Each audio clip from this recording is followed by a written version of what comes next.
Eh bien, bonjour à ceux qui arrivent pour ce webinaire sur la Journée mondiale des sols.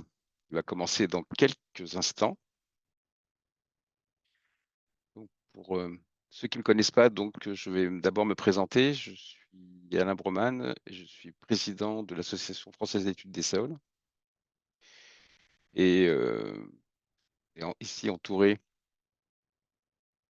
de Mégane Ancier, qui est chargée de la com à l'Association française d'études des sols, de Sophie Raouz, qui est la directrice générale, et on va présenter et introduire cette Journée mondiale des sols, cette 12e édition de la Journée mondiale des sols, avec Antonio Bispo, qui est actuellement DU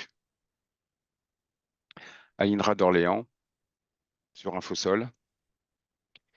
Donc moi, je présenterai la partie plutôt liée à la Journée mondiale des sols, et Antonio va vous présenter plus spécifiquement comment va se dérouler cette matinée.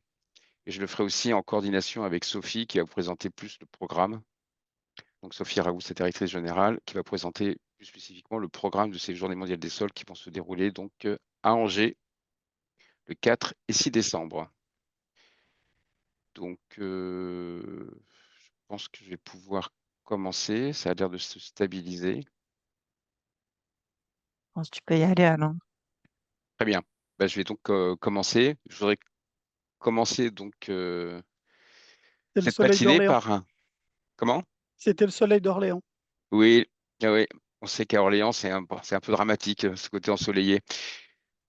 Donc, je voudrais commencer par ce webinaire par un grand merci d'être si nombreux ce matin, mais si nombreux aussi pour nous accompagner pour cette Journée mondiale des sols et pour qu'on en fasse tous un événement unique et convivial au cours duquel les sols vont être à l'honneur.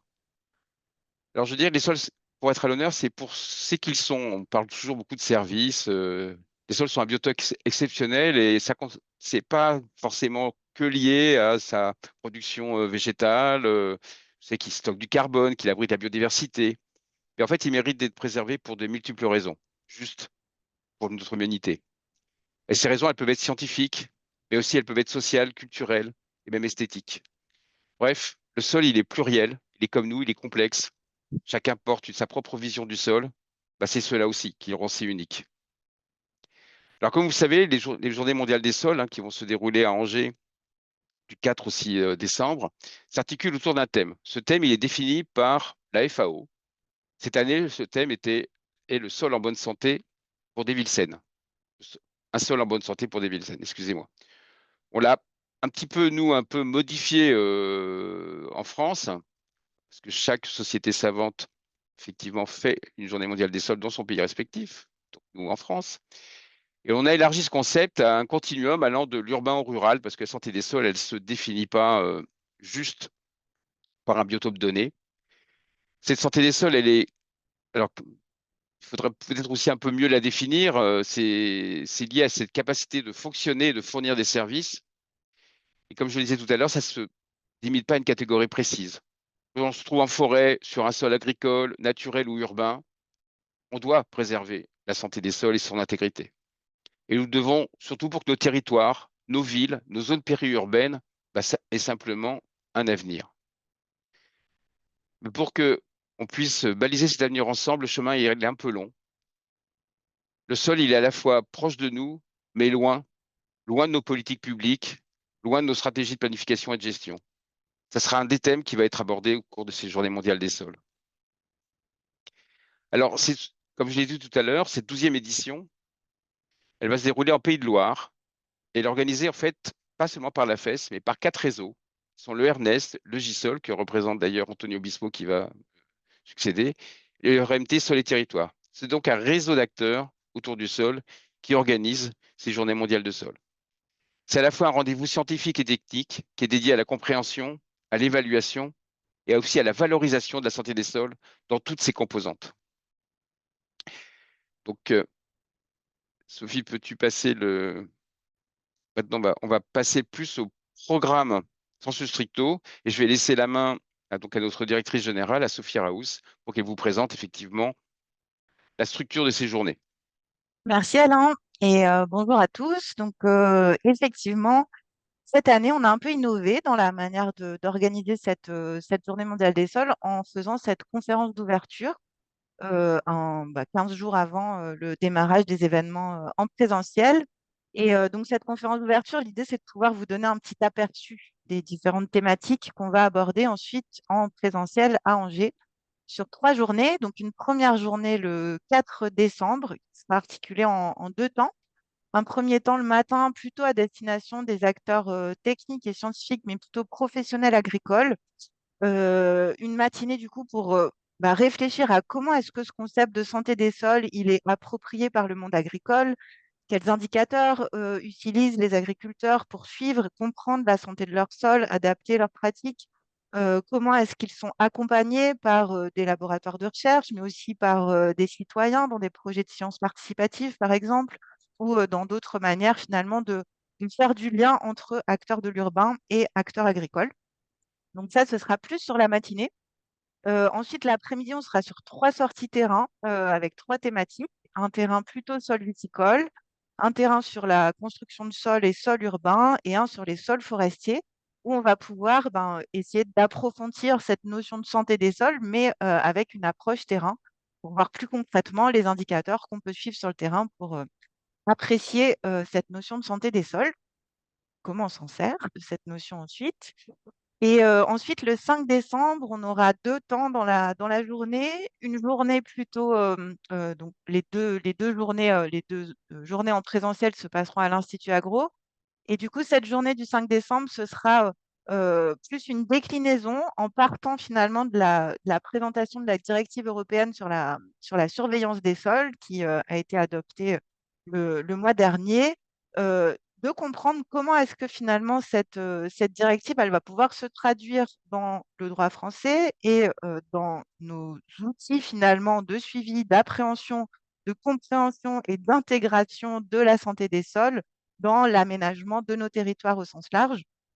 Donc, on aura plusieurs interventions le matin pour décortiquer et réfléchir un peu à cette notion-là, à ces notions-là. Et ensuite, l'après-midi, on aura des ateliers sur une dizaine, une douzaine même, d'ateliers sur des initiatives très concrètes d'intégration de ce concept de santé des sols dans nos activités.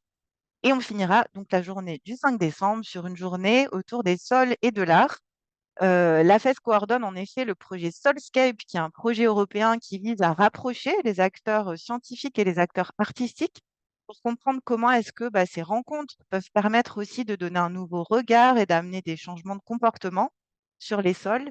Et donc cette soirée, ça symbolisera un peu ce temps de rencontre entre acteurs artistiques et acteurs scientifiques autour des sols et acteurs techniques, partenaires, pour, découvrir quelques réalisations artistiques qu'on a déjà pu identifier et présenter le programme du Festival des sols, ou en tout cas un aperçu du programme du Festival des sols qui se déroulera aussi à Angers en mai 2026. Et enfin, donc le samedi, on sera plus une journée autour d'ateliers de la fresque du sol, qui se dérouleront tout au long de la journée pour faire découvrir la fresque au public qui ne la connaissent pas encore. Voilà pour le programme de la Journée mondiale des sols de cette année. Et je vais passer la main maintenant à Antonio pour le programme de ce matin. Vas-y, si tu peux passer la diapo d'après. Bonjour à Hop, toutes et tous. Donc, je suis Antonio Bispo, je suis le directeur de l'unité de recherche Info et Sol INRAE d'Orléans. Je suis aussi membre du GISOL et puis du RMT Sol et Territoire.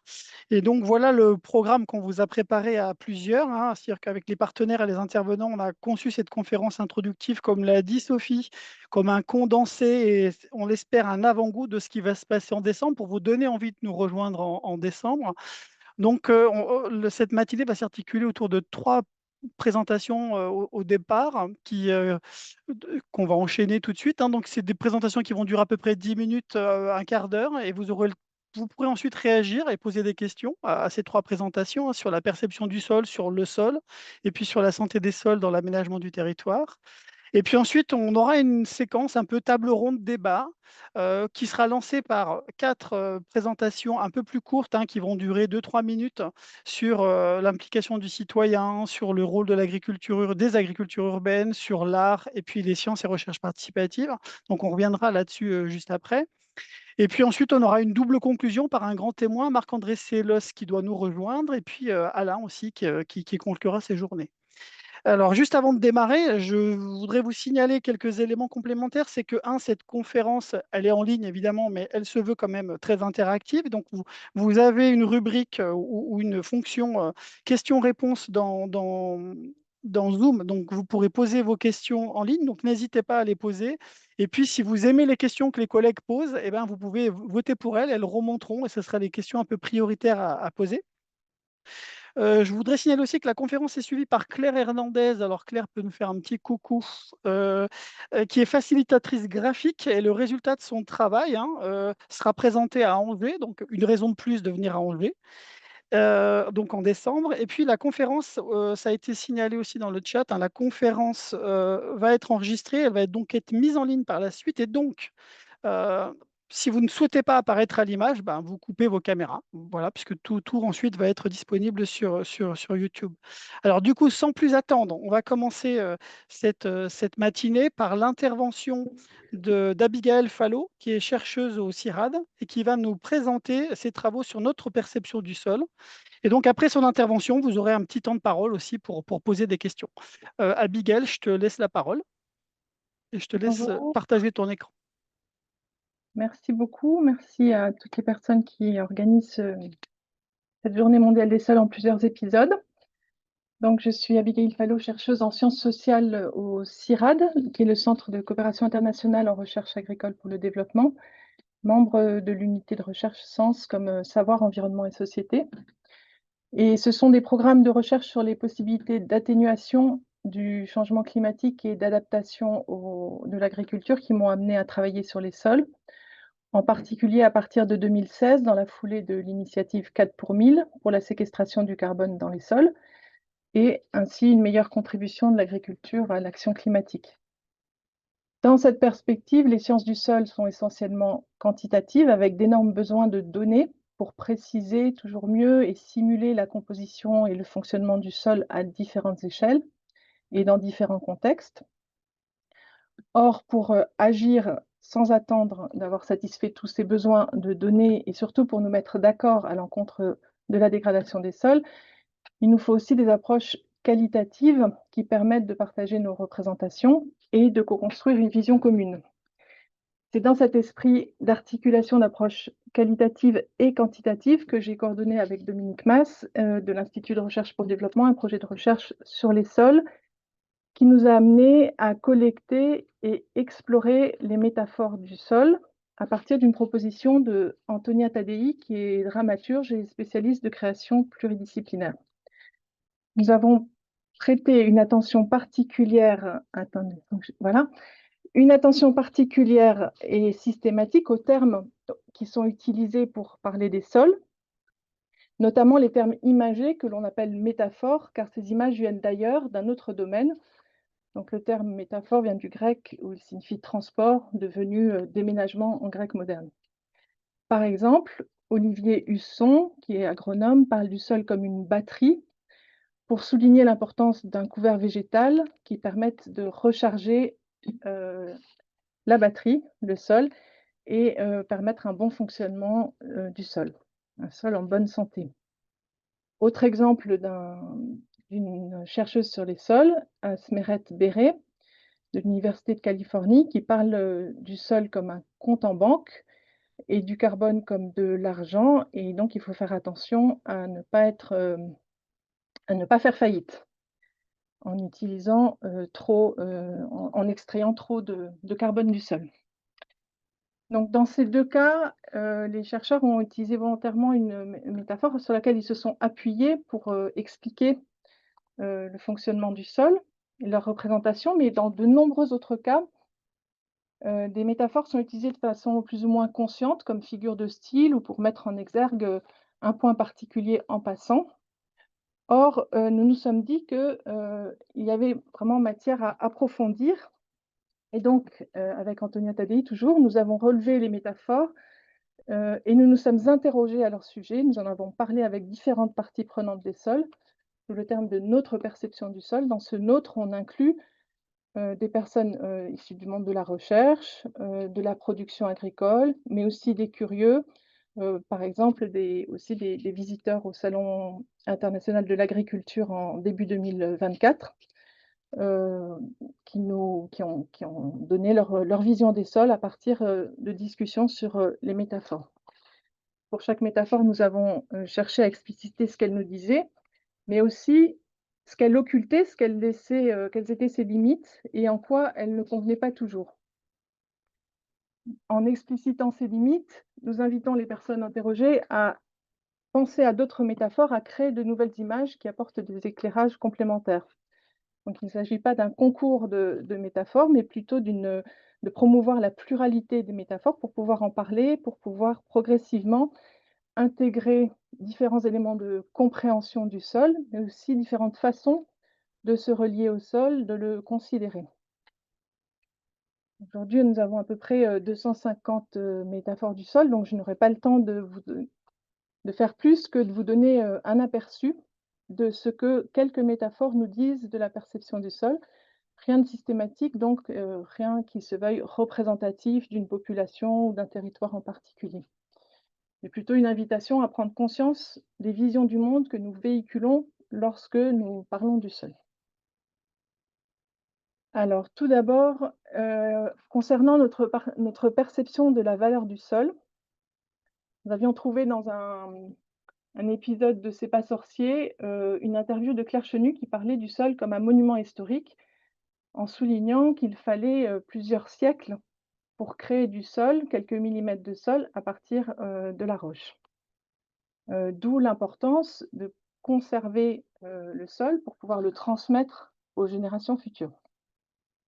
Cette métaphore du sol comme monument historique a inspiré beaucoup de réactions de différentes parties prenantes des sols, notamment des producteurs agricoles, par exemple un viticulteur, un vigneron près de Montpellier qui parle du sol comme la Sagrada Familia, parce qu'elle n'est jamais, on n'a jamais fini de la construire. Elle est extrêmement complexe, elle est extrêmement diverse et elle lui inspire un sentiment de sacré.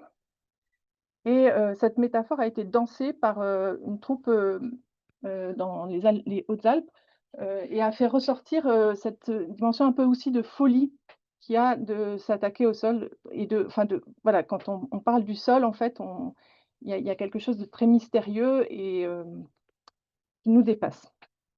Un autre producteur, donc maraîcher, parlait du sol, quand on lui demandait si le sol était un monument historique, lequel ce serait, parlait de la cuisine française par rapport à toutes ses spécificités et par rapport, au fait que c'était emblématique, heu, donc d'une façon, d'être, d'une façon de faire. On a eu aussi des réponses, plus étonnantes, par exemple au Sénégal, puisqu'on parlait de monuments historiques, en termes de transmission, l'image qui est venue est celle, d'un être vivant, un griot, qui a cette fonction, de transmettre des histoires, de raconter et qui est, très important pour l'histoire et la transmission de la culture du pays. Donc voilà, cette idée du sol, qui a énormément de valeur, nous fait penser à des valeurs, pas simplement matérielles, mais aussi immatérielles et inscrites dans la durée. Quand on a parlé quand on a demandé, combien de temps il faudrait pour, hem, avoir tous les bénéfices, d'un investissement sur les sols, un spécialiste d'agroforesterie parlait de 200 ans et dans la foulée, dans la même phrase, disait: Cela remet en question, la propriété du sol puisque après dans 200 ans, a priori, personne ne sera là pour, toucher les bénéfices de ce qu'il, entreprend. Ça pose aussi la question de la compensation. Si on regarde ce qui a été fait pour la protection des monuments historiques, d'abord pour éviter qu'ils soient saccagés, mais aussi pour éviter qu'ils soient déplacés, on peut questionner, des approches en termes de compensation où on considère que si on détruit un sol à un endroit, on peut en reconstruire un, à un autre endroit. Si on considère l'unicité du sol, on n'est pas forcément tout à fait d'accord. Concernant l'importance vitale du sol, on a toute une série, une trentaine aussi de métaphores du sol comme un être vivant, une personne.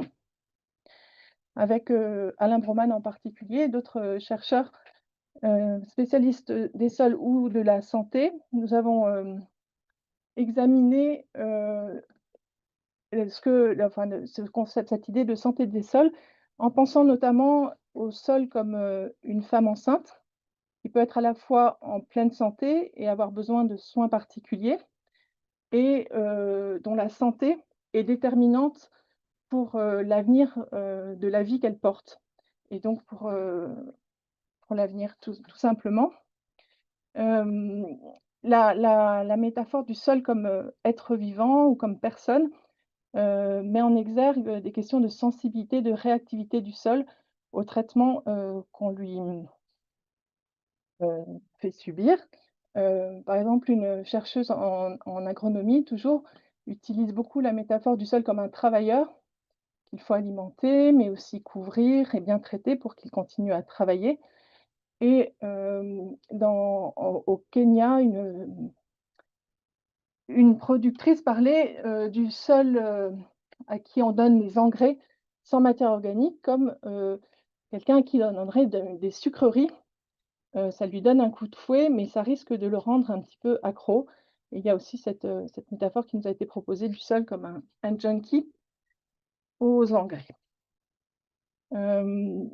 De façon plus générale, quand on pense à la santé du sol, dans une approche plutôt bottom-up, on arrive à penser au care ou aux soins que l'on apporte à ces personnes, donc au sol, et aux soins que l'on apporte aux soignants.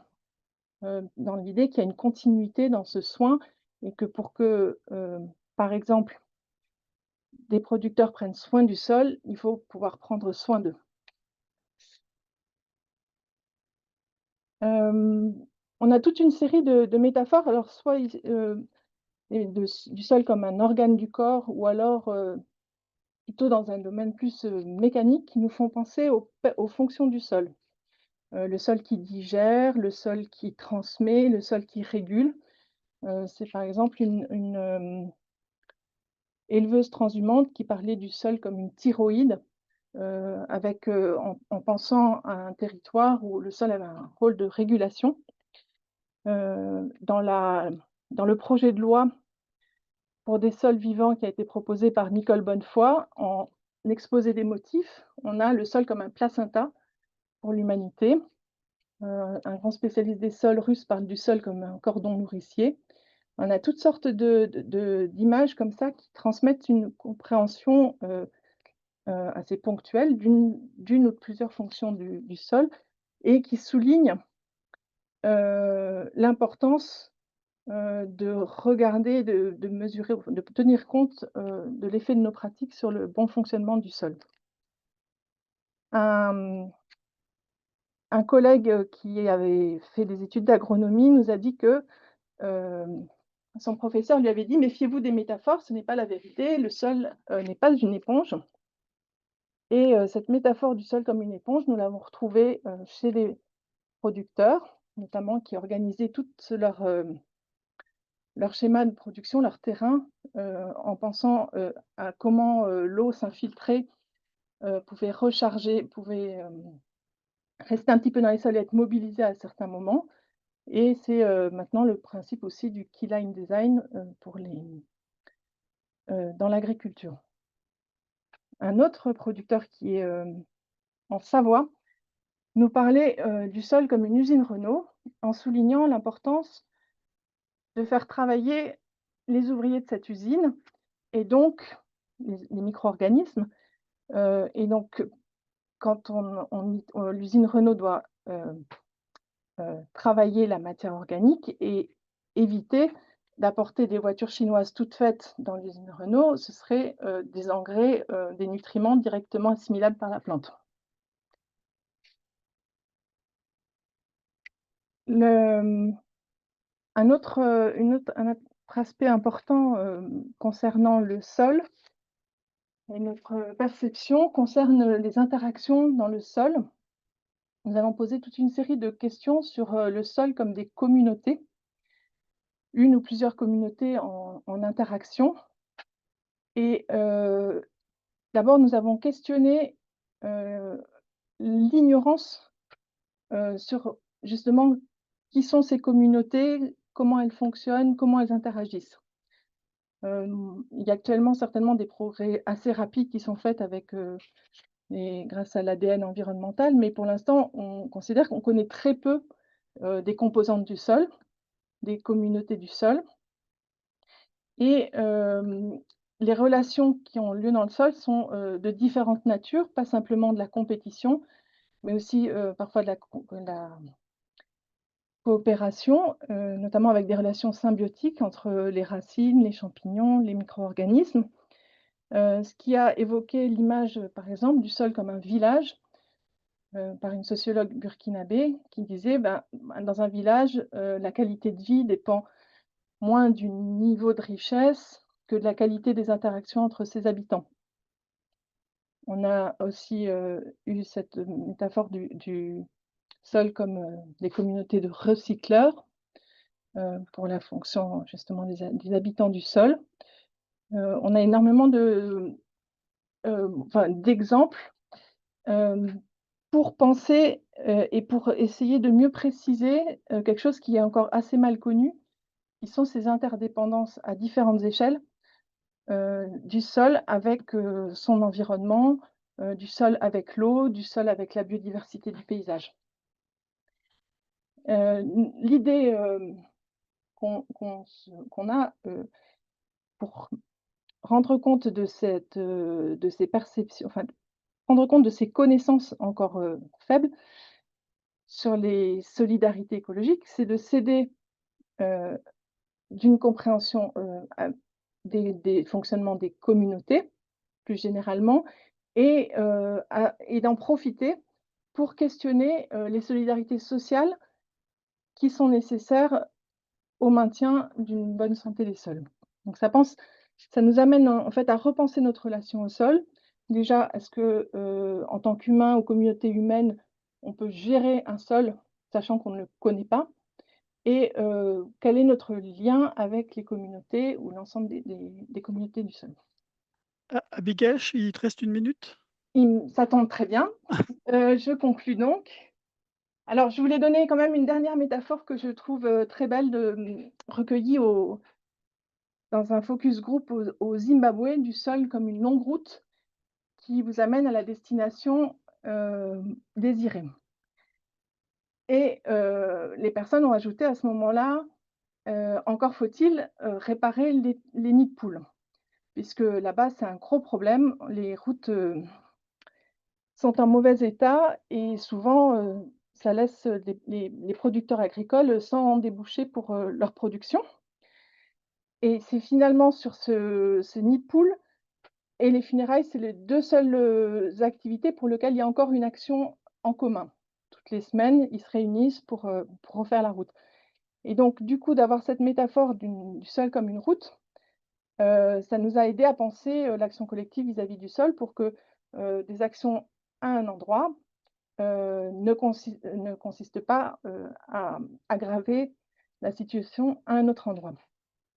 En conclusion donc, notre perception du sol est composite et plurielle. Elle évolue et s'adapte au fur et à mesure que l'on comprend et que l'on intègre de nouveaux éléments de compréhension et des questions sur les sols.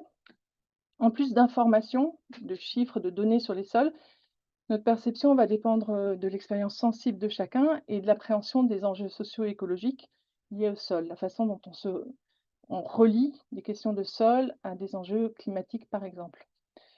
Notre perception des sols gagne à être partagée, mise en discussion et enrichie pour une meilleure cohérence des pratiques et des politiques. Merci.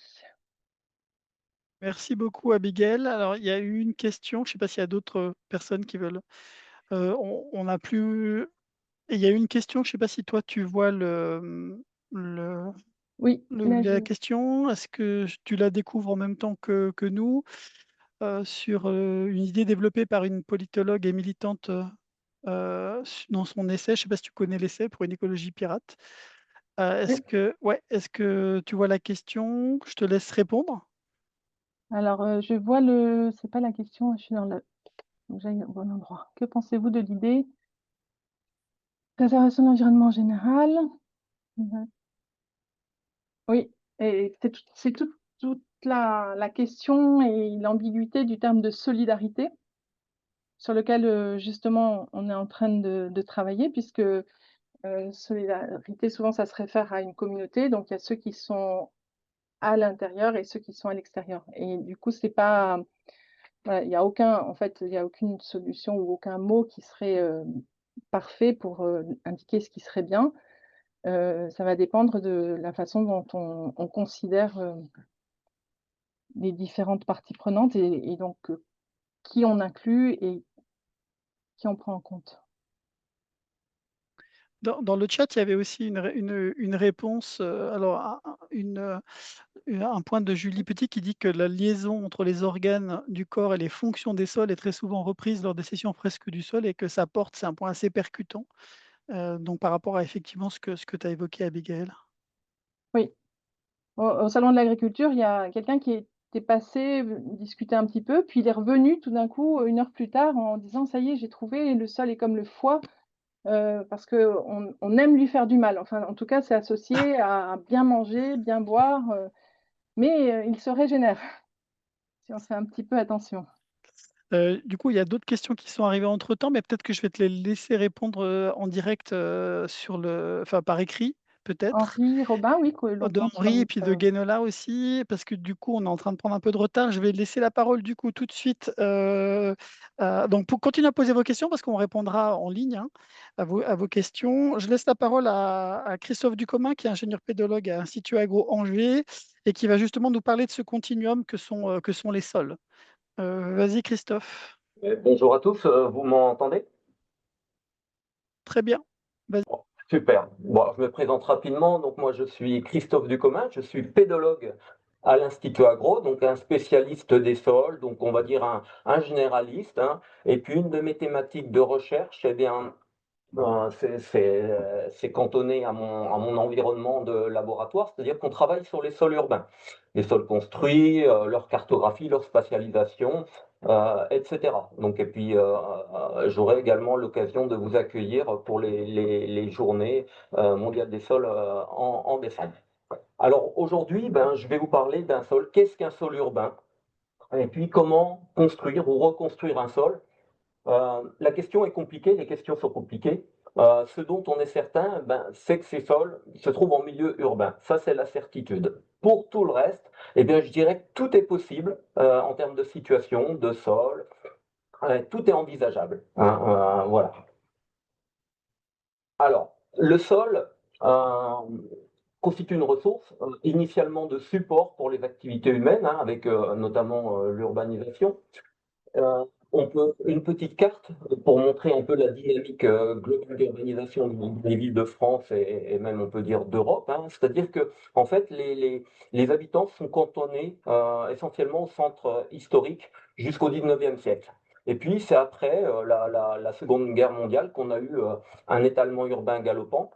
Donc, vous pouvez voir quelques étapes hein, avec le centre historique en rouge en 1955. Là, c'est sur la ville de Bordeaux, pardon pour l'exemple, mais ça pourrait marcher sur presque toutes les villes de France, finalement, à part Paris qui est peut-être un petit peu particulier. Voilà. Et en parallèle, depuis quelques années, on dispose de cartes des sols qui ont été élaborées à l'échelle départementale, régionale, qui ont été uniformisées. Et que vous pouvez trouver aujourd'hui sur Géoportail. Hein. Et qu'est-ce qu'on constate sur ces cartes des sols régionales? Eh bien, on voit la variabilité des sols. Avec le petit point orange, vous situez Angers. On voit très bien la variabilité des sols avec à l'ouest le massif armoricain et à l'est le bassin parisien, avec des tendances globalement différentes pour les sols. Mais si on regarde un petit peu plus en détail, on voit un genre de mouchetage. Alors ici, il passe un petit peu en rosé, grisé. On voit très bien la métropole angevine sous le point orange, mais si vous vous déplacez un peu plus à l'ouest, au sud et à l'ouest, on voit la métropole, l'agglomération nantaise, donc qui sont voilà, de surfaces urbanisées assez importantes, mais on peut voir tout ce petit mouchetage de même couleur qui apparaît partout et qui constitue, enfin qui représente nos villages. Donc au final, on peut dire que nos cartes des sols sont dentelées par un tissu urbain. Alors pourquoi elles sont dentelées par ce tissu urbain? Ben, il faut imaginer que dans ces trous, finalement, on n'a pas d'informations pédologiques ou très peu. Pourquoi on a peu d'informations pédologiques? Parce que les pédologues n'y sont pas rentrés quand ils ont fait les cartes. Pourquoi ils n'y sont pas rentrés? Eh bien, il n'y avait pas tellement d'intérêt initialement. On va dire que les intérêts sont assez récents sur les préoccupations sur les milieux urbains. Et puis d'autre part, le pédologue, eh ben, je vais dire, il perd un peu son latin parce que pour lui, cartographier les sols, c'est les mettre en relation avec l'environnement qui les a construits, avec lesquels ils sont en équilibre. La roche, le climat, le relief, etc. Et tout ça a été plus ou moins bouleversé dans les milieux urbains, et donc le pédologue n'a pas tellement l'habitude de rentrer là-dedans.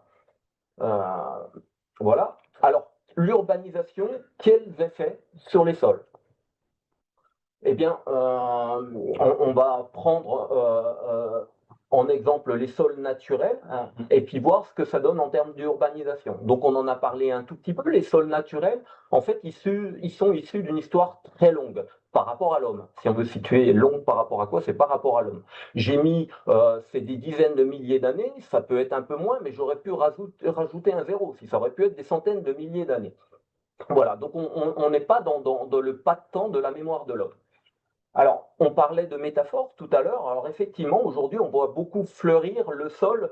Parler du sol tout seul, c'est devenu un petit peu singulier. Vous verrez, aujourd'hui, on parle beaucoup de sol vivant, de sol mort, de sol pas mort, de sol en bonne santé.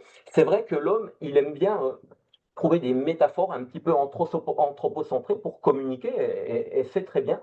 Mais il n'en reste pas moins que le sol, c'est très complexe. C'est un écosystème.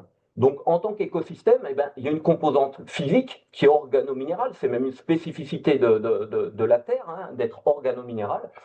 Nous, on est organique, et puis les cailloux sont minéraux. La Terre, elle est un petit peu à la jonction des deux.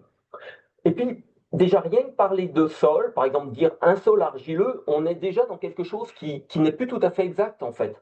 Parce qu'un sol, finalement, c'est complexe en termes d'organisation à l'échelle microscopique comme à l'échelle macroscopique. Vous voyez, ici, sur ce sol-là, on pourrait faire 3 ou 4 horizons.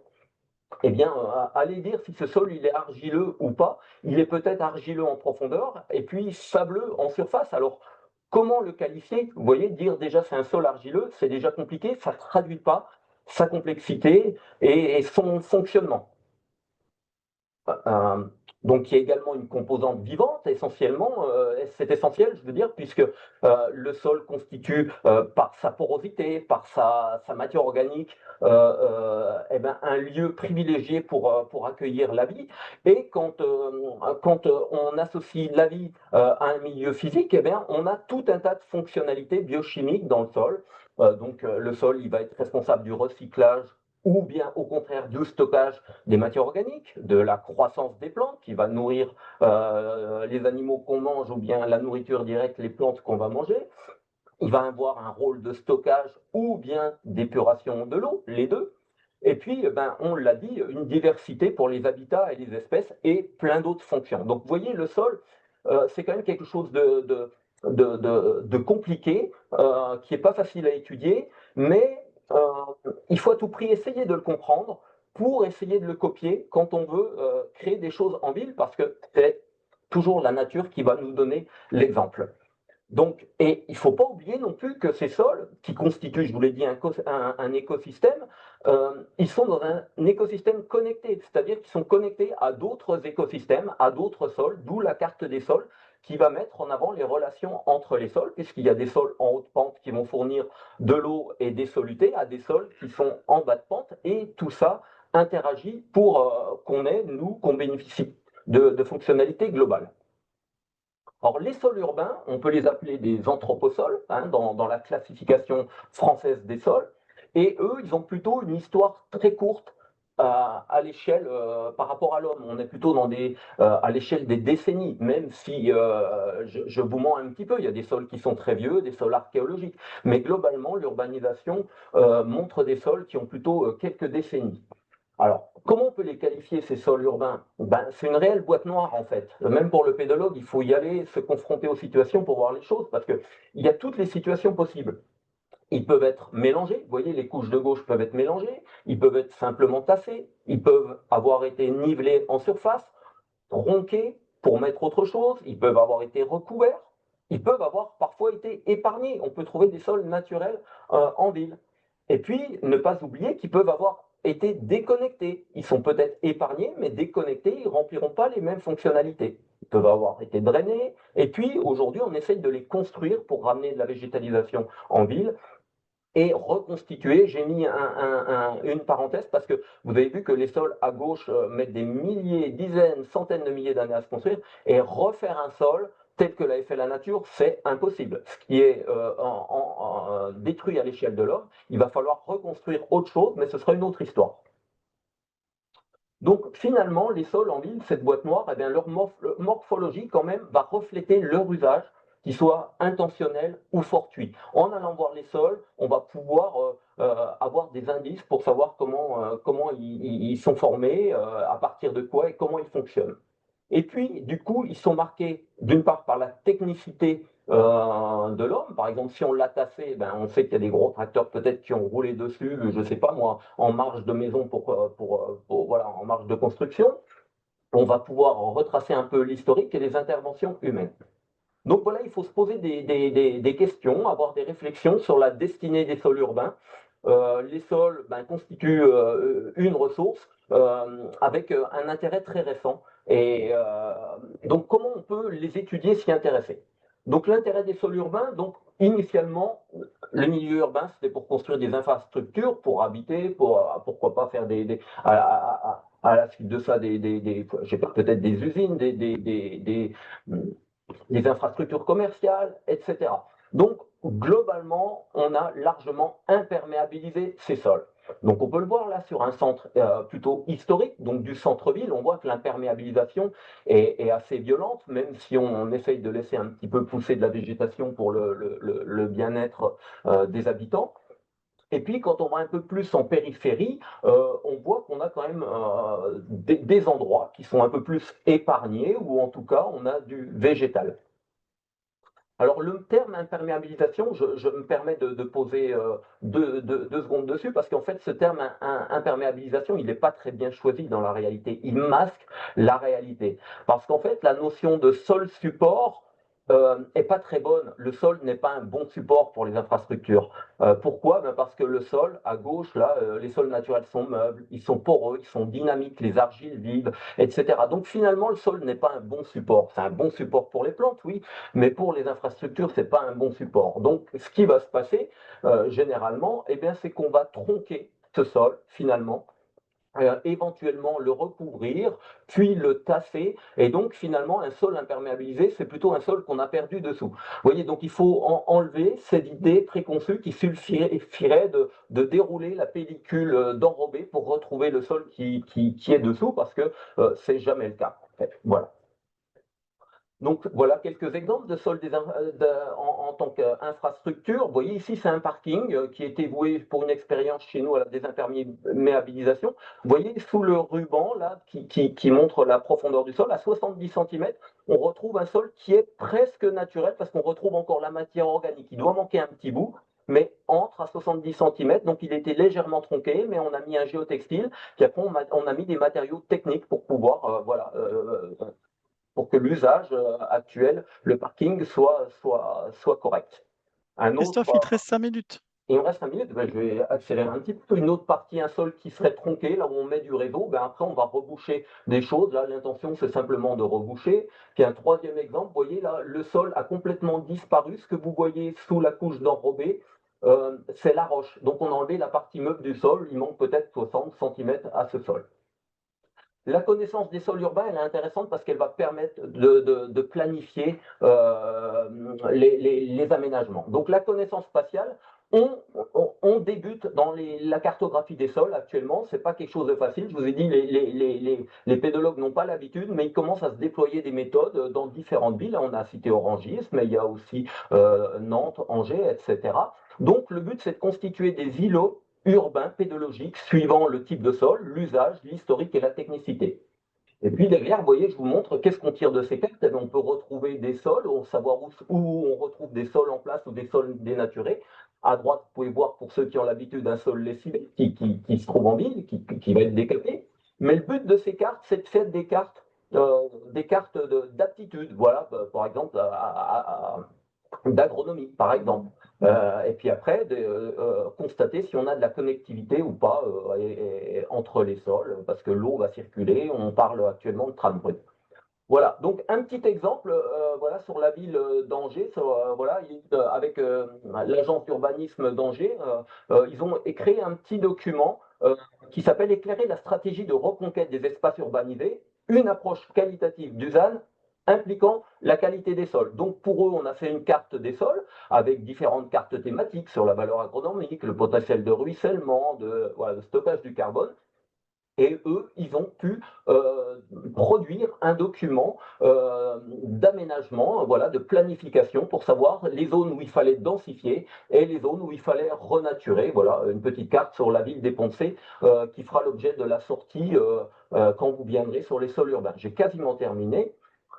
Les sols construits, voilà, on essaye toujours de copier la nature. Donc, il faut un peu de génie pédologique, on va dire, voilà, pour faire, en fonction de ce que vous voulez faire avec les sols urbains, on va mettre les couches intéressantes pour remplir ces fonctions. Voilà, toujours en essayant d'utiliser les ressources locales.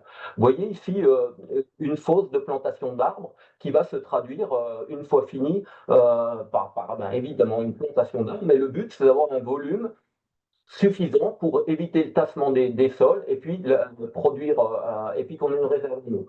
Ici, le tram d'Angers, hein, avec très peu de sol, mais on voulait engazonner ce tram, donc très peu de sol, avec un système d'irrigation que vous voyez en bas en vert, et aujourd'hui, vous avez le tram d'Angers qui circule sur du gazon. Ça, j'ai pas le temps, mais voilà, il y a des zones préservées, des zones urbanisées. J'ai pris une photo ce matin, je n'y ai pas résisté, mais vous aurez le temps de revoir le webinaire puis la photo. Et voilà. Et donc, en conclusion, les sols urbains sont très divers, mais il est important de les connaître pour savoir comment ils sont organisés, quelle est la connectivité, qu'est-ce qu'on peut faire avec ce qui est en place. Et puis aussi, connaître les sols, c'est intéressant, même les sols ruraux, pour pouvoir appliquer des méthodes de construction de sol qui vont garantir la réussite de la renaturation végétale en ville. Voilà, je vous remercie pour votre écoute. Voilà. Merci Christophe, désolé de t'avoir pressé un peu. Et C'était je suis là pour pour ça. prendre quelques questions. Du coup, il y a une question alors, qui n'est pas dans la partie qui est dans le chat, qui est sur les recommandations à formuler pour que les projets d'aménagement intègrent davantage la trame brune et la continuité fonctionnelle des sols urbains. Voilà, notamment les zones de pleine terre et avec un fonctionnement du sol pouvant s'apparenter à un sol naturel. Est-ce que tu as des recommandations? Recommandations pour communiquer, c'était quoi le Bah, verbe? en fait, l'idée, c'est pour intégrer davantage en fait, les sols dans la trame et conserver ces continuités. C'est un peu le travail qu'on fait aujourd'hui. Je dirais que montrer que les sols, ils ont une architecture, qu'ils ont un fonctionnement et qu'il faut essayer de copier un petit peu ce qu'ont mis en place les agronomes si on veut faire de la végétalisation en fonction des fonctionnalités qu'on veut donner à un endroit donné en ville. Eh bien, il faut faire un petit peu la biblio qui va avec et puis reconstruire des sols du mieux qu'on peut. Et puis surtout, il faut communiquer sur tout ça, sur le génie pédologique. Et il y a une question aussi, je ne sais pas si tu vois la partie questions-réponses là, sur Peut-être Antonio, on pourrait Vas-y. peut-être donner la parole à Sophie Ah Cambon bah, parce que ça, vas-y. Mais je ne sais pas, ils peuvent parler du coup dans les webinaires? Oui, bah oui, alors allons-y. oui, Alors oui. Sophie, ça ira plus vite que de lire la question. Euh, Oui, alors il faut que je reprenne ma question du coup, parce que j'étais en train d'en rédiger une autre. Déjà la première. Mais c'est marrant parce que j'arrive pas à retrouver, j'arrive pas à la voir, moi, la question que j'ai posée. Bah, tu parlais de comment utiliser à bon escient le vocabulaire sol ou pleine Ouais, c'est terre. ça, oui, Voilà. d'accord. Oui, parce que là, quand bon, j'anime avec plein d'autres de mes collègues là, les fresques du sol, et c'est vrai que les participants de nos fresques, bah, nous, on est en région parisienne, donc on a beaucoup de sols très, très urbanisés, très, très imperméabilisés, très invisibilisés. Et les sols, ben, en gros, les gens, ils comprennent même plus ce que c'est qu'un sol. Enfin, un sol dans le sens pleine terre. Si on leur parle de pleine terre, ils comprennent. Si on leur parle de sol, ils captent rien. Ils ont beaucoup de mal à se mettre dedans, disons. Et je crois que nos élus en milieu très très urbanisé, c'est pareil. En fait, les sols sont tellement urbanisés enfin tellement invisibilisés qu'ils n'arrivent même plus à reconcevoir quelque chose comme un quartier, une école, une ferme urbaine, peu importe l'usage de la ferme urbaine. Et voilà, moi, c'est vraiment une question que je me pose, arriver à, bien sûr, montrer ce que c'est qu'un sol, parce que c'est le langage pédologique et tout ça, mais en utilisant en faisant en sorte que les gens fassent le symbole tout de suite, enfin, le synonyme tout de suite, sol égale pleine terre. Comment est-ce qu'on peut faire? Comment est-ce que vous voyez les choses? Christophe? En fait, moi, je pense que cette dynamique de parler sur les sols à tout le monde, elle est la même de manière générale. Quand on parle aux étudiants, quand on parle à des gens qu'on va croiser. C'est-à-dire qu'on peut utiliser un langage un peu plus simple, effectivement, on ne va pas utiliser un langage barbare, mais alors, effectivement, il y a pas mal de choses qui foisonnent du point de vue réglementaire, etc., notion de pleine terre, mais moi, je ne serais pas capable tellement de définir ce que c'est, parce que j'ai pas l'habitude de parler comme ça.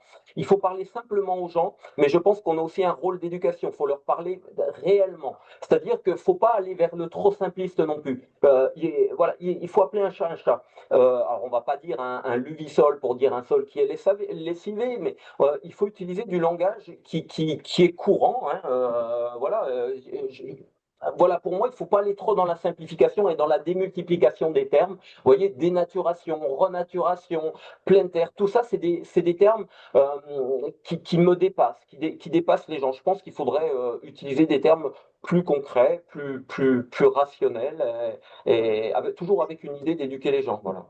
Il y a une question aussi sur la prise en compte des pollutions. Comment tu Les, les gères ça? Les pollutions, c'est pas trop mon domaine, c'est encore autre chose parce que le pédologue, on peut pas voir on peut voir plein de choses. Hein. Le corps humain est formidable. On a des capteurs sur les doigts, les yeux, il n'y a rien de plus perfectionné. Mais la pollution, faut toujours aller la chercher avec des analyses chimiques. Hein. Et puis, comme on dit toujours, on détecte ce qu'on cherche. Donc oui, à partir du moment où on va faire des cultures vivrières, donc là on peut s'interroger sur la pollution. Parfois, ben voilà, les milieux en ville, c'est des milieux où on concentre les choses, donc qui par définition sont plus ou moins polluées.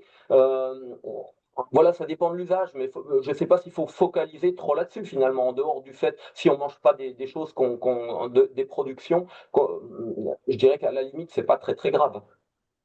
Il y a une dernière question peut-être d'Aurore Ribeiro qui a levé la main, donc on va Il prendre en y, direct. il y avait celle de Virginie aussi qui Ah, avait été dans le chat. Je sais pas si il- il nous reste quoi, 3 minutes là pour. ouais.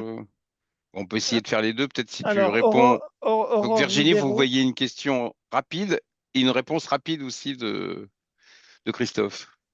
Virginie, si vous prenez la parole, peut-être. Oui, vous m'entendez, c'est bon? Oui, très bon. Ah, ok. Oui. Bonjour Christophe, Virginie Deric du BRGM, merci beaucoup pour cette présentation. J'avais juste une question et c'était peut-être plus une réflexion et j'aurais souhaité savoir ce que vous en pensiez. C'est que effectivement, d'un point de vue pédologie, on connaît peu nos sols urbains, mais que finalement, on les connaît très bien en quelque sorte d'un autre point de vue. On les connaît très bien d'un point de vue géotechnique et parfois environnementaux. C'est-à-dire qu'il y a des cahiers des charges très précis pour mettre des remblais sous une sous couche routière ou sous voirie et aussi sous bâtiment. Et finalement, est-ce qu'on ne peut pas partir de cette connaissance-là? Finalement, c'est une certaine organisation. Finalement, la voirie, elle a une structure dans la ville et c'est vrai qu'il faut acculturer des acteurs à ces connaissances de pédologie, mais est-ce que côté pédologue ou santé des sols, est-ce qu'on ne peut pas aussi s'acculturer à la façon de faire des gens qui travaillent différemment sur les sols? Euh, bon, c'est un peu philosophique hein, presque, hein, je suis désolée. C'est vrai qu'il y a autant de façons de voir les sols que de façons d'intervenir sur le sol. Un Mm, jardinier, un géotechnicien, mm, mm, voilà, un géomètre, voilà, tout le monde a un peu sa définition, sa façon de voir les sols. Après, la notion de sol géotechnique, on est quand même dans des choses, plutôt dans les sols qui sont déjà imperméabilisés. Donc, mm, d'un point de vue où pour moi, il n'y a plus tellement de sol déjà derrière. Vous voyez, mm, l'intérêt en ville, il est surtout. Alors, bien sûr, on peut reconstruire, désimperméabiliser. Hein. Là, mm, il y a tout un tas de choses à faire, à produire. Mais sinon, les sols, je dirais que l'intérêt pour le pédologue des sols en ville, c'est là où il reste du sol modifier ou perturber. Donc on n'est plus D'accord. tout à fait, on n'est pas encore dans la géotechnique, vous voyez ce que je veux dire. Hmm. Ok.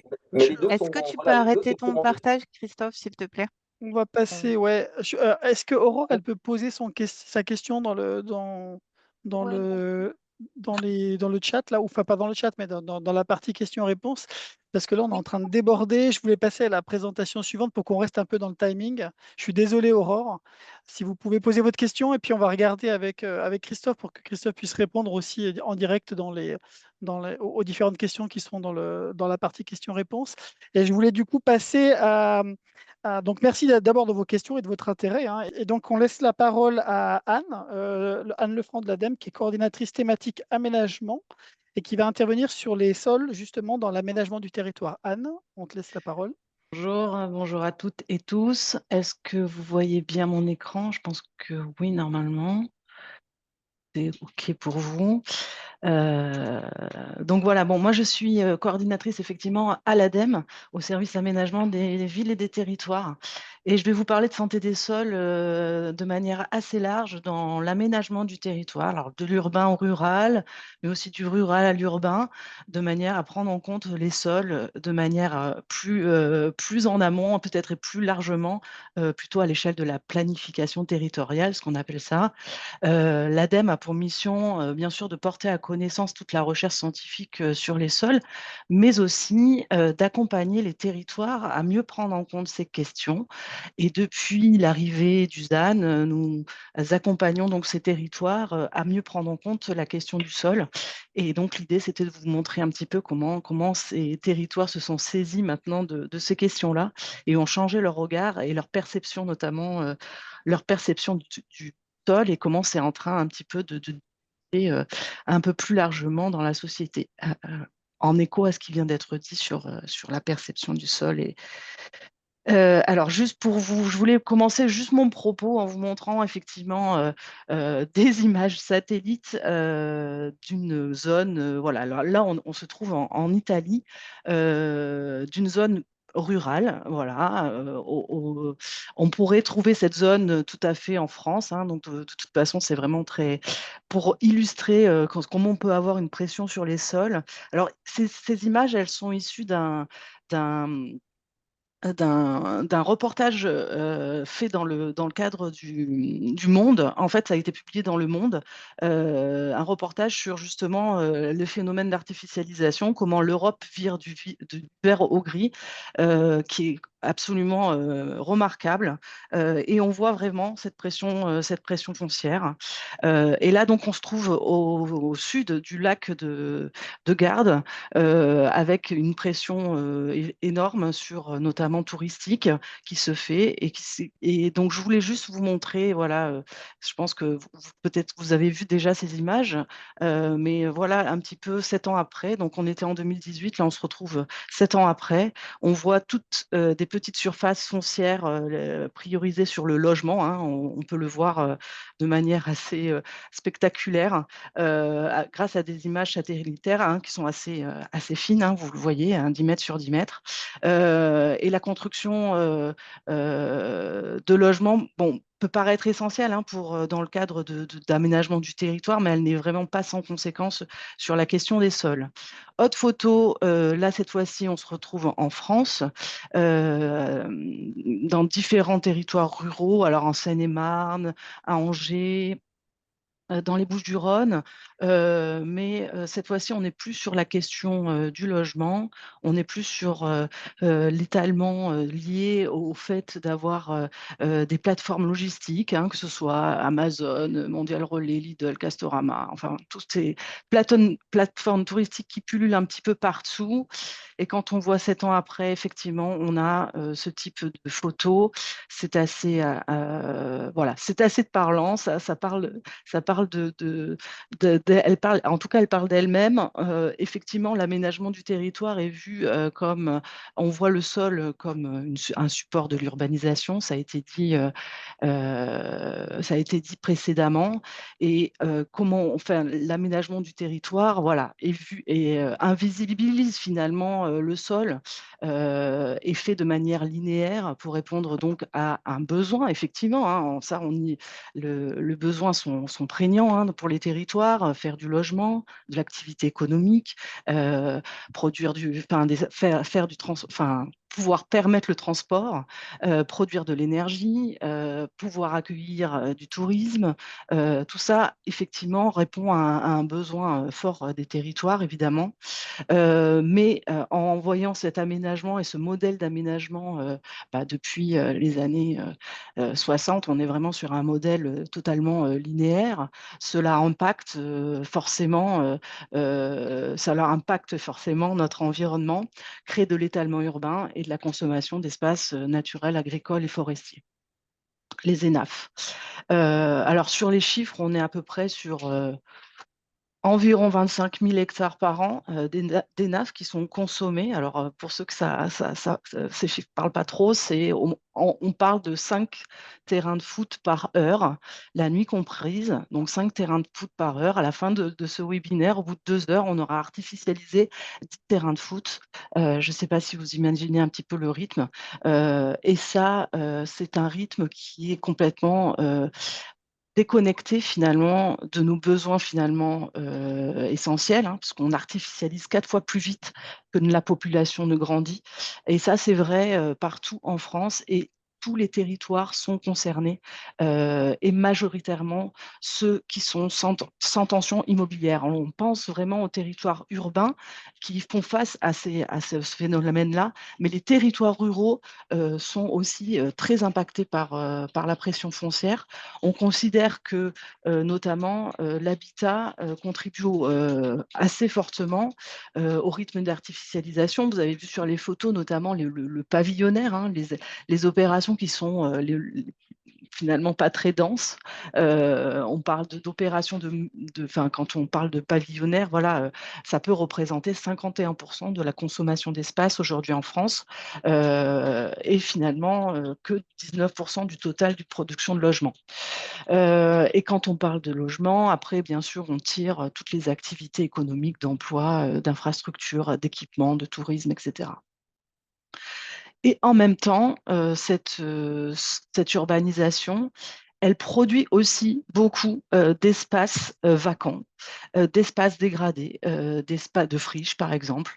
Et l'idée, voilà, derrière aussi, c'est qu'on est sur cet aménagement linéaire. C'est ce qu'on a encore, pour les chiffres encore, hein, 150 000 hectares de friches qui se renouvellent encore chaque année, et avec beaucoup de vacances et 8% du parc de logement qui est vacant. Donc, comment endiguer un petit peu le phénomène, hein, alors, je vais passer sur comment endiguer ce phénomène, limiter bien sûr ses impacts. On vient de le dire un petit peu dans les présentations précédentes, c'est-à-dire comment on change la focale, comment on replace la question finalement du sol, ne plus le voir comme un aménagement linéaire, mais comment voir le sol qui était comme un support, mais plutôt comme une ressource vitale, non renouvelable, hein, ça a été dit, qui porte effectivement des fonctions essentielles vers un urbanisme qui peut être circulaire, qui donc préserve la ressource sol. Ça, c'est des questions que l'on pose directement et qui permettent de limiter notamment cette question d'artificialisation et ses impacts qui vont derrière. Alors, hop, et voilà, on parle d'urbanisme circulaire en prenant en compte, bien sûr, ces phénomènes-là. Et l'idée, c'est bien sûr d'intensifier, de transformer, de densifier, de recycler, et tout ça dans un cycle plutôt vertueux. Alors, si je passe à la suivante, pour dire aussi que, avec l'arrivée du ZAN, donc du zéro artificialisation nette, qui a été inscrit dans la loi, climat et résilience, heu, le ZAN reste quand même, un objectif donc 2050. On l'a porté, et notamment avec une définition de l'artificialisation inscrite dans la loi, qui porte donc les fonctions du sol. Donc on replace donc la question du sol, dans la loi, et dans la réglementation, qui, concerne donc plus fortement la politique d'aménagement des territoires. Le ZAN, en replaçant cette question du sol, en replaçant cette question des fonctions du sol, nous permet, de changer la focale et on pense que le ZAN reste une réelle opportunité. Alors malgré tout ce qu'on entend, sur, sur les contraintes liées à la réglementation, sur la mise en œuvre du ZAN, sur, effectivement la question de la ruralité, versus la question de l'urbain.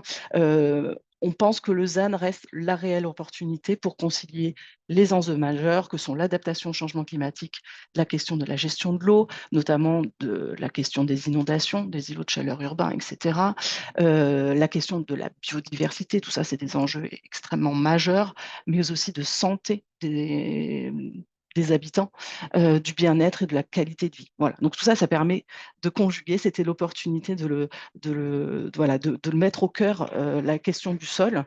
Et le ZAN, bah, c'est un équilibre, hein. On a la question de la balance entre, d'une part, la baisse de l'artificialisation, hein. Donc on estime à l'ADEME, selon nos scénarios prospectifs, qu'il faudra quand même baisser drastiquement, le niveau d'artificialisation pour atteindre cet objectif de ZAN à 2050, presque à 10 fois par rapport à ce qu'on artificialisait, jusque-là, en 2050. Et puis, accélérer bien sûr sur la question de la renaturation.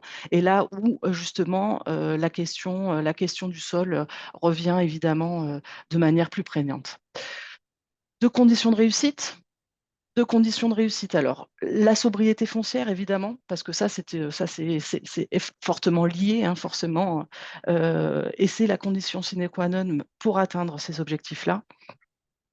Objectif qui dépasse juste, l'objectif, réglementaire, hein. On est vraiment sur une question aussi, beaucoup plus large, comme je vous le disais, hein, pour répondre à des enjeux majeurs. La sobriété foncière qui passe évidemment, par, réutiliser le déjà là, ce qu'on disait, enfin sur l'urbanisme circulaire, hein, mobiliser, optimiser, mutualiser les espaces, réhabiliter les espaces délaissés, bref, aller chercher les espaces, dégradés, pollués, protéger protéger aussi des espaces, agricoles, naturels. Donc tout ça, c'est la sobriété foncière qui permettra de le faire.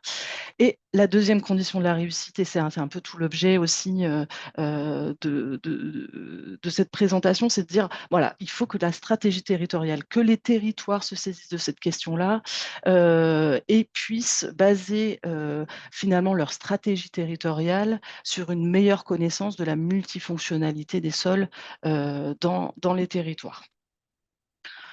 Alors ces questions-là, on se les est posées, à l'ADEME en tout cas depuis un certain nombre d'années, depuis l'arrivée de la loi climat et résilience, mais en se basant aussi sur de nombreuses, expertises aussi que l'on porte, au travers notamment, des cités sols pollués, au travers, des sols agricoles, etc. Et l'idée, c'était de pouvoir être en mesure d'accompagner les territoires à mieux prendre en compte ces questions-là. Alors je voulais vous passer la petite vidéo, d'une interview que l'on a fait, du maire de Ris-Orangis. Ris-Orangis, donc c'est une ville de la région, parisienne, que l'on a accompagnée dans le cadre d'une expérimentation Objectif ZAN, et qui, bon je vais vous laisser l'écouter, qui a vraiment pris à cœur, la question du sol. Alors j'espère que tout va bien fonctionner. Je vais la lancer. Anne, après, il te restera 2 minutes. Ah, ok.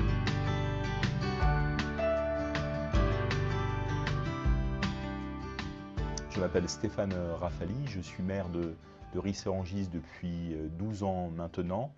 Ris-Orangis est une ville populaire située à 25 km au sud de Paris, Elle participe de la dynamique de la métropole parisienne. C'est une commune qui a connu une très forte urbanisation, une très intensive urbanisation au cours des 50 dernières années, sous l'impulsion des logiques des villes nouvelles. Après-guerre, nous avions 20% du cadastre urbanisé. Aujourd'hui, c'est plus de 70%. Il s'agit maintenant de savoir comment utiliser les terres encore disponibles, celles qui n'ont pas été artificialisées dans le cadre de la poussée démographique de la région métropole. Bien, grâce à l'expérimentation de l'ADEME et grâce à l'expérimentation de l'AMI-ZAN, nous avons pu avoir accès à une donnée scientifique que nous ne connaissions pas, puisque grâce à des sondages pédologiques, on sait aujourd'hui, sur l'ensemble du cadastre de cette petite commune de la région parisienne, sur 871 hectares, quelle est la valeur de nos sols, ceux qui sont anthropisés, abîmés par la main de l'homme, et ceux qui ont une grande valeur écologique, qui rendent des services pour une meilleure habitabilité de notre territoire et qu'il nous faut préserver.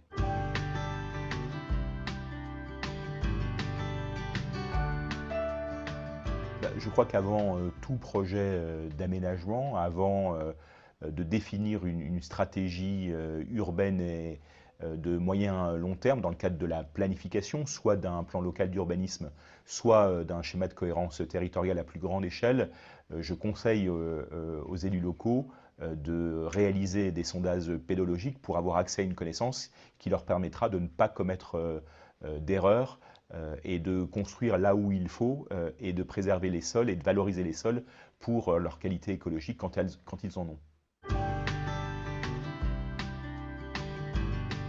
Grâce à la démarche initiée avec l'ADEME et le CEREMA, nous savons maintenant où construire de nouvelles habitations, où relocaliser l'activité économique et industrielle.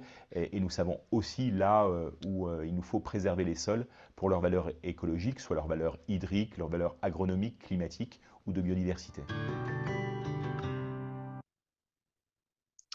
Alors voilà, vous entendez donc un élu plutôt engagé, mais qui a pu être accompagné dans des phases très amont à l'échelle de la planification territoriale. Et c'était vraiment l'idée de pouvoir dire qu'aujourd'hui, des territoires se saisissent assez fortement de ces questions-là. Alors, voilà, si j'ai plus que 2 minutes, c'est ça. Donc, pour vous présenter que le fait est d'accompagner ces territoires-là en amont. L'idée, c'était de pouvoir le montrer, de le mettre en pratique dans le cadre de cette expérimentation. Avec, alors là, on a Rissorangis, mais on a eu 22 territoires qui se sont penchés sur ces questions-là, notamment en apportant une ingénierie spécifique bien en amont pour pouvoir les aider à bâtir leur stratégie territoriale basée effectivement sur une connaissance un peu plus poussée de leur sol. Alors effectivement, à Rissorangis, ils ont fait des sondages de sol, mais il est aussi possible de tenir compte des sols sans aller forcément jusqu'au sondage, mais en utilisant des méthodes assez reconnues qui utilisent notamment les données du territoire sur les sols. Si vous voulez en savoir plus, n'hésitez pas à aller voir la plateforme Expérimentation urbaine. On publie notamment la boîte à outils des territoires pour justement essayer de les accompagner et qu'ils puissent avoir accès à de la ressource un peu technique, et notamment sur la question du diagnostic ou prendre en compte la question des données sols. Et l'ADEME continue à justement accompagner les territoires, pas seulement dans le cadre de l'expérimentation, mais au-delà de ça, on est persuadé que la montée en puissance des territoires sur ces questions-là doit être poursuivie, essaimée. Et l'idée, c'est au travers d'un autre dispositif que l'on a aujourd'hui qui s'appelle Planisol, qui permettent de mettre à disposition des territoires ces outils-là, bien sûr avec un peu de financement aussi, parce que derrière l'accompagnement, pour nous, il est important que ces territoires soient accompagnés d'un point de vue scientifique et technique par un bureau d'études ou par une agence d'urba qui puisse aussi les aider selon leurs contextes territoriaux à bâtir leur stratégie territoriale. Donc vraiment, on fait un peu du sur-mesure. Et pour vous dire aussi, si je dois terminer sur une conclusion, c'était pour vous donner envie d'aller voir justement ce qui va être fait lors des journées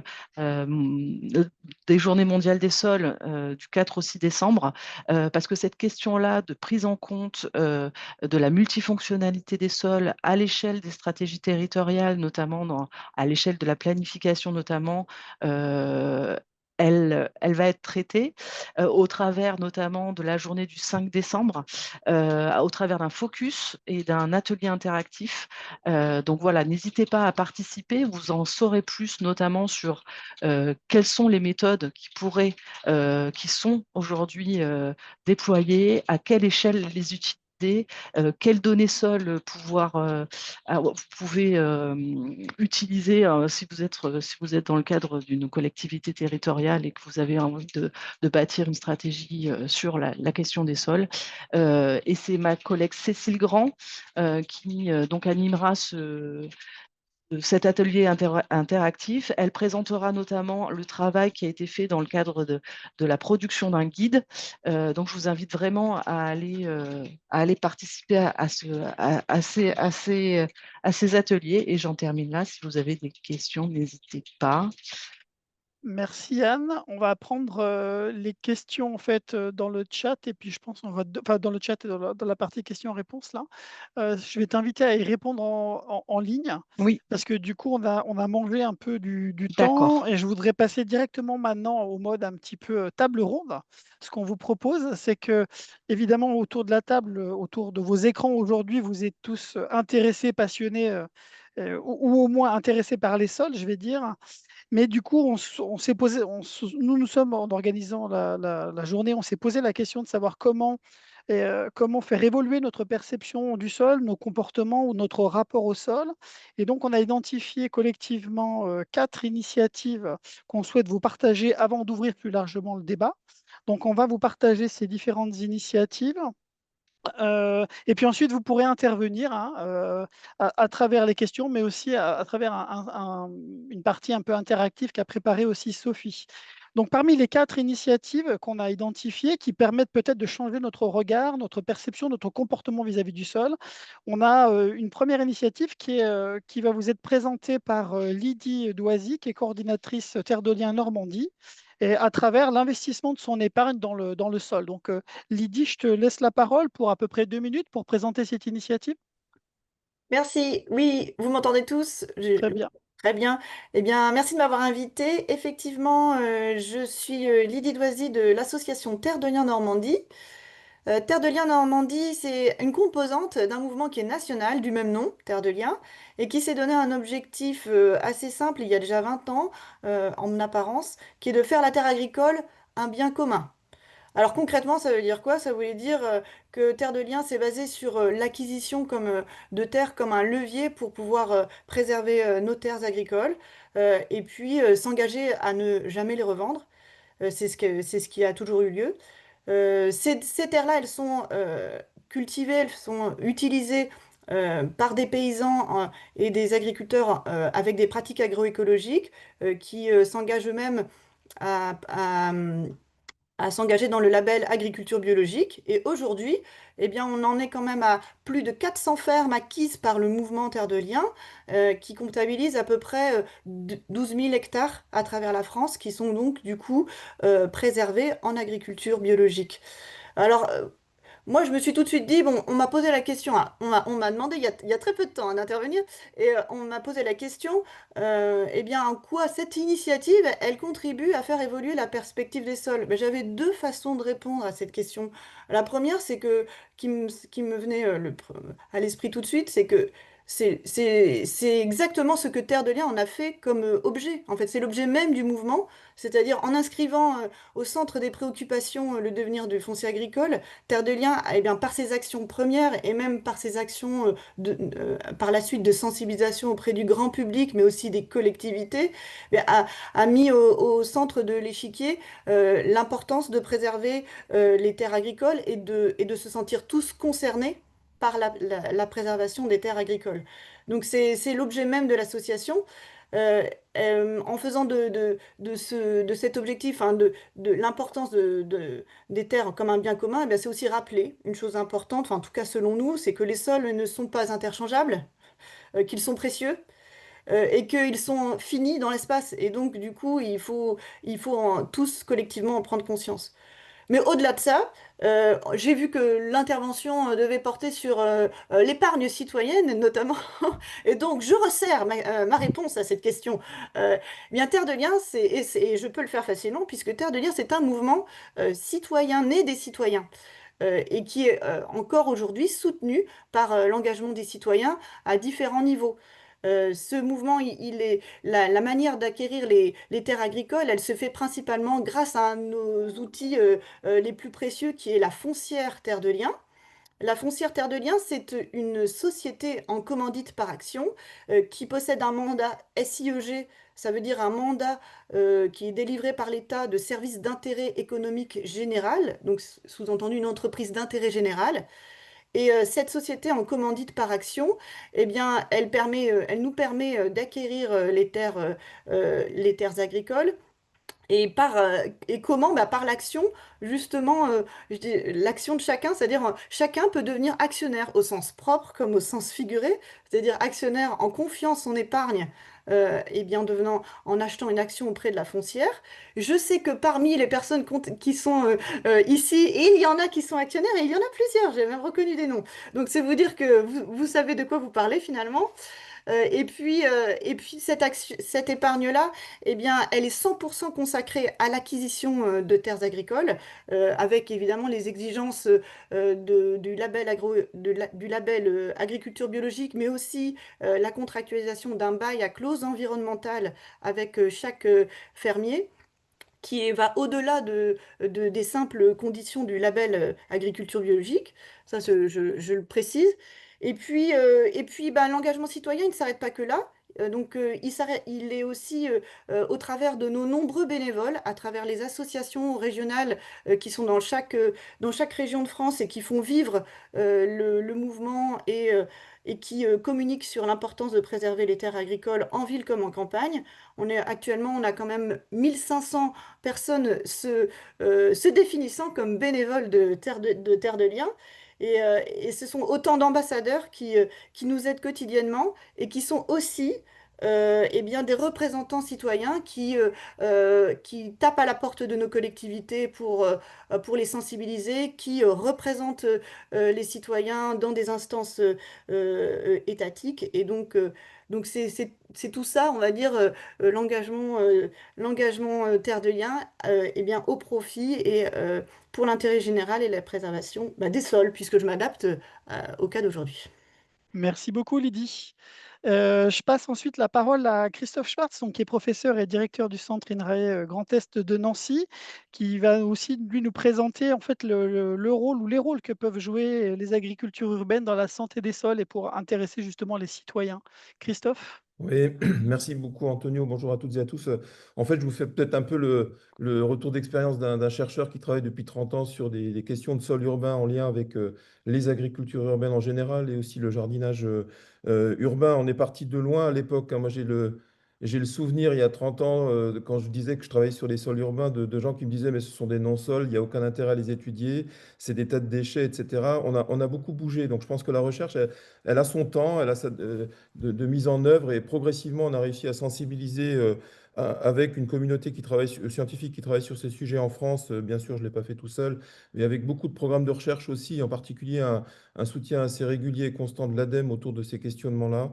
Bon, on a pu acquérir des connaissances et finalement mieux connaître les sols qui sont support des agricultures urbaines, c'est aussi pouvoir mieux les gérer. Alors, je ne sais pas, Antonio, si tu pouvais peut-être C'est partager. Sophie. Sophie, je Sophie, pense ouais, que j'ai deux, elle j'ai devait deux pas. diapos Ouais, vas-y. simplement. C'est un peu des flashs, mais une première qui me tient pas mal à cœur, c'est le fait de dire, on est parti il y a quelques années d'une méconnaissance totale de la qualité de ces sols, de leur état, de l'état de ce sol, hein, finalement, qui ensuite gère beaucoup leur capacité à fonctionner, à assurer des fonctions écologiques et au final à rendre des services écosystémiques s'ils sont en bonne santé. Je vous donne simplement ces trois idées-là. Je n'ai pas parlé de polluants ici, je parle du carbone organique, de la matière organique à gauche. Vous voyez que quand on part de la forêt, vous avez les petits pictogrammes en haut, en allant progressivement vers les sols prairiaux, les terres cultivées, les sols de vignes et vergers, et ce qui est encadré en vert, le jardinage ou l'agriculture urbaine, puis les sols urbains et industriels de manière plus générale, ben, on voit finalement que ces sols supports d'agriculture urbaine, ils contiennent pas mal en moyenne, pas mal de carbone organique et plus que certains sols agricoles. On peut d'ailleurs percevoir là leur capacité aussi à stocker du carbone au-delà du fait qu'ils puissent aider à réguler l'îlot de chaleur urbain. Pour le phosphore assimilable par les plantes, là aussi c'est un paramètre essentiel de la fertilité de ces sols. Et là on voit que ces sols supports d'agriculture urbaine sont souvent surfertilisés. Donc on a, avec les résultats qu'on a obtenus, montré qu'il fallait aussi informer les agriculteurs urbains, informer les jardiniers dans les villes pour qu'ils raisonnent leurs pratiques, hein, qu'ils aillent peut-être aussi vers une écologisation plus forte de leurs pratiques, vers de l'agroécologie. On le voit bien avec ces excès très marqués de teneur en phosphore assimilable en moyenne dans ces sols. Et puis, un résultat qui nous avait, je vais dire, surpris à l'époque, hein, c'est que si on prend quelques indicateurs, alors c'est pas, je ne peux pas généraliser là, mais je montre simplement ces résultats qu'on avait compilés au niveau national sur plusieurs centaines de relevés, ben on a pour des micro-arthropodes comme des colamboles une augmentation du nombre d'espèces en proportion en abondance de groupes de colamboles dans des sols qui sont des sols supports d'agriculture urbaine par rapport à des sols agricoles classiques d'ailleurs. Donc on voit bien ici que l'état des sols supports d'agriculture urbaine, il dépend de l'environnement urbain, mais il dépend aussi beaucoup des modes de gestion, des pratiques des jardiniers. Et, et si tout ça est bien fait, on peut passer à la diapo suivante. Au final, on s'est rendu compte que ces sols agricoles urbains, alors moi-même je travaille sur les sols urbains depuis 30 ans, mais j'ai de plus en plus tendance à dire qu'on a des sols. On a des sols partout, on a des sols en forêt, des sols en milieu agricole, en milieu périurbain et en ville. Et je ne réduirais pas les sols urbains à des sols fortement modifiés par l'homme. On a aussi des sols pseudo-naturels en ville. Et tous ces sols agricoles urbains, ils ont comme vocation, si on les gère bien, d'assurer des fonctions et de rendre des services. J'en cite quelques-uns ici, les approvisionnements alimentaires, bien sûr, la régulation de la biodiversité, mais aussi une forme de régulation de déchets urbains, puisqu'on peut en incorporer dans les sols, les services culturels et paysagers qu'il ne faut pas oublier, mais aussi l'estime de soi, la cohésion sociale que peuvent apporter ces sites, la gestion du cycle de l'eau, la régulation du climat euh, local et urbain et la diminution des îlots de chaleur urbains, mais aussi la régulation du climat global, parce que ces sols urbains, finalement, peuvent aussi jouer un rôle dans le stockage du carbone. Donc, moi, de mon expérience, finalement, elle m'amène à dire aujourd'hui qu'on a tout intérêt à poursuivre et à développer, et pérenniser des programmes de recherche et d'expérimentation autour des agricultures urbaines, des sols en ville, de leur lien au végétal, et ceci dans des modes qui se développent de plus en plus et qui, à mon avis, sont très positifs de laboratoires vivants, hein. On parle de Living Lab, donc ça, c'est la ville s'y prête bien. Je pense aussi que progressivement, et on l'a évoqué juste avant, il y a une politique d'encouragement au développement de l'agriculture urbaine qui se met en place. Et puis, je pense que ça doit soutenir des projets qui s'intègrent dans l'alimentation territoriale, dans la proximité. Et puis, on a développé ces dernières décennies en recherche des outils de diagnostic de la santé des sols. Des entreprises spécialisées d'ailleurs se les sont appropriées ou ont développé des outils de ce type-là. Donc là aussi, je pense qu'il est essentiel d'avoir des outils de diagnostic, des tableaux de bord qui sont en cours de mise en œuvre et en place au niveau européen également. Dans des programmes européens, on est impliqué aujourd'hui dans un programme qui s'appelle Benchmarks, qui intègre ces aspects-là et qui est très proche des porteurs d'enjeux pour construire ces tableaux de bord qui soient utiles ensuite à une meilleure gestion des sols. Et puis je finirai en deux mots par, je pense, l'intérêt très fort qu'on doit porter et l'accent qu'on doit mettre sur la formation. La formation des professionnels concernés par les agricultures urbaines. Alors, ça peut aller des architectes aux urbanismes, aux gens qui sont dans les travaux publics, des paysagistes, des agronomes, des agents de collectivité territoriale, par exemple, mais aussi les jardiniers eux-mêmes. Et on a besoin de former, sensibiliser les professionnels aussi des secteurs sociaux, éducatifs et sanitaires qui sont impliqués dans des logiques et des démarches de développement d'agriculture urbaine qui prennent comme support des sols qui sont les sols urbains. Et encore une fois, les agriculteurs urbains et les jardiniers urbains sont certainement parmi les principaux faiseurs de qualité et de santé de leur propre sol. Voilà, donc c'est ce retour d'expérience là et pour vous dire aussi que la recherche a besoin de temps. Moi, j'ai vu évoluer les choses en 30 ans autour de ces sujets-là, mais je pense qu'on a réellement fait bouger avec tous les acteurs, toutes les parties prenantes. On a bien fait bouger le paysage et pour preuve, on en parle aujourd'hui et on va au-delà d'en parler. Le retour d'expérience du maire de Ris-Orangis, pour moi, est très enthousiasmant et très positif autour de la prise en compte de la qualité des sols dans les stratégies d'aménagement qu'on peut mettre en œuvre. Merci Christophe. Donc, troisième intervention, c'est Charlotte Redon, qui est artiste plasticienne et qui va nous parler justement du rôle que peut avoir l'art dans notre changement de regard sur les sols. Oui, bonjour, bonjour. Charlotte, vas-y. Oui, donc je me présente rapidement, Charlotte Rodon, et je suis artiste, en effet, artiste peintre. Je travaille le dessin, les encres, mais aussi la vidéo. Donc là, pendant que je parle, il y a une courte vidéo de 2 minutes où mes encres sont en action pour essayer d'expliquer comment naît un sol. Donc après, enfin, concrètement, pour moi, je suis comme une sorte de messager du travail des scientifiques, des chercheurs, pour justement créer une porte, ouvrir une porte entre le grand public et puis le monde de la recherche et le monde des sols qui est, c'est vrai, on a parlé d'invisible, on a parlé, euh, comment dire, souvent on le voit comme quelque chose de sale, quelque chose de gris, de noir. Et donc à travers l'art, mon but c'est vraiment de proposer ma perception euh, et amener vraiment le grand public, ou même vous, hein, les chercheurs, et les politiques aussi, très important, amener toutes ces personnes à l'émerveillement. Parce que je pense que si on touche les gens par le sensible, nos sens et l'émerveillement, on va être plus apte à comprendre, à être curieux et à aller lire et à s'ouvrir à un langage plus scientifique et peut-être un petit peu plus poussé.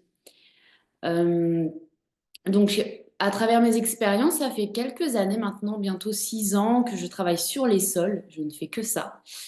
J'ai la tête dans le sol, je peins les sols, voire maintenant je fabrique ma peinture à l'aide de sols et de roches.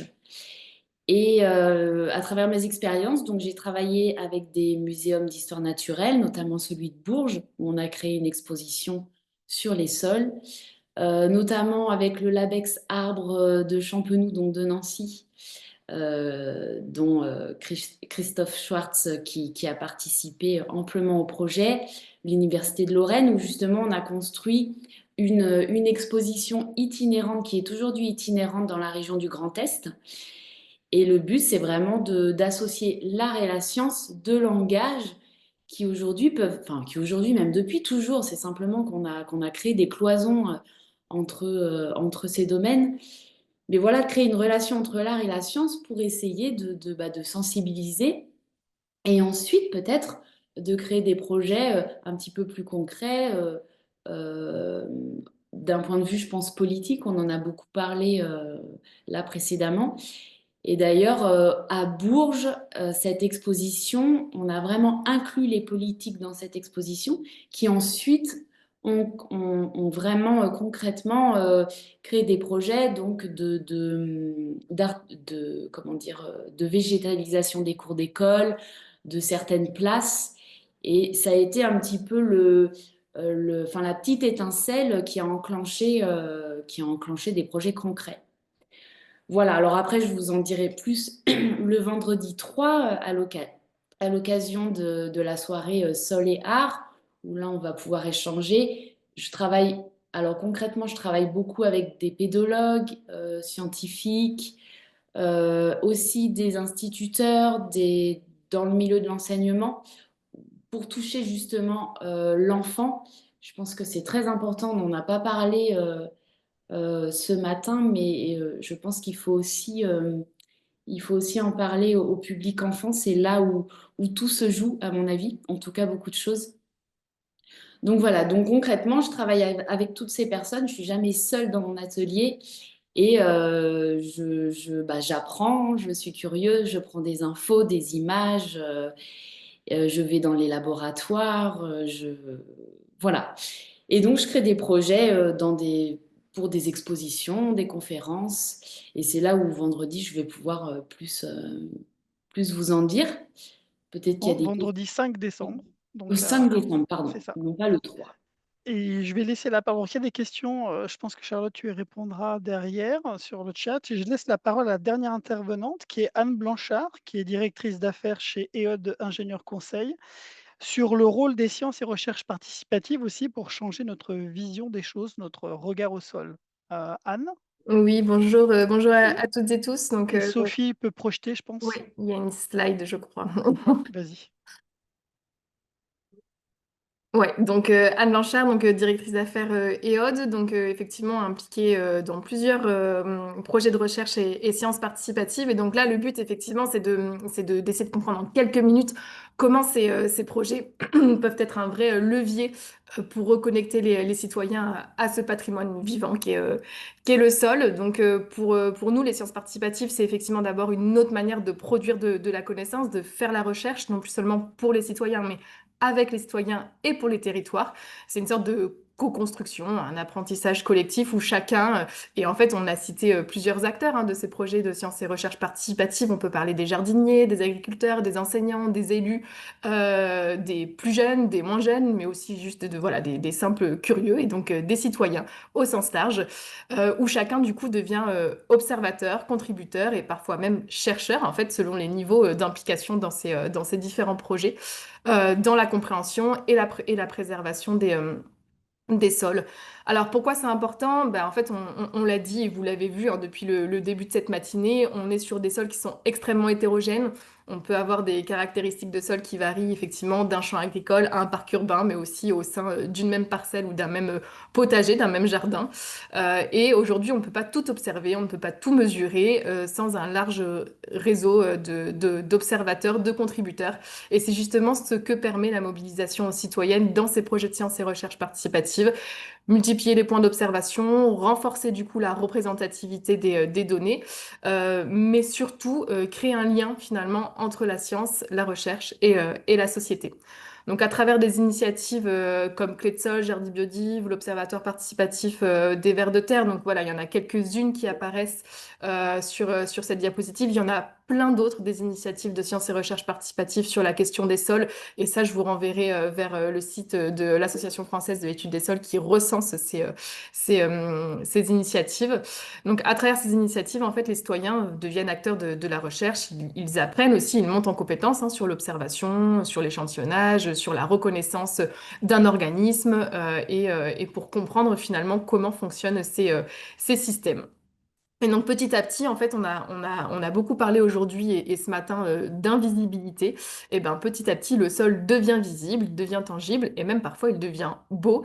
Et en fait, ces démarches, elles sont aujourd'hui et avec le recul et les retours d'expérience qu'on a, nécessairement, elles reposent sur certains piliers.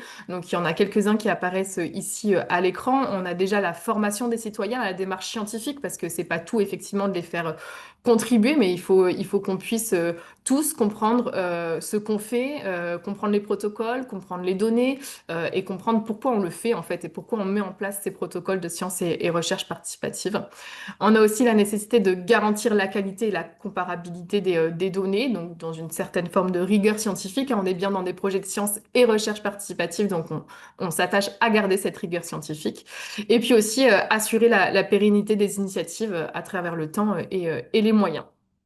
Mais pour finir, au-delà de cette partie protocole, de cette partie donnée, acquisition de la donnée, moi je voudrais surtout insister, et c'est un retour d'expérience plutôt personnel pour le coup, sur le fait que c'est projet de sciences et recherche participative, c'est pour moi surtout une transformation des regards et des comportements. En fait, on voit quand les citoyens sont impliqués dans ces projets, qu'ils observent un ver de terre pour la première fois ou qu'ils sont amenés à comparer à deux endroits différents de leur jardin des sols en fait qui n'ont rien à voir d'un point de vue couleur, texture ou même compacité.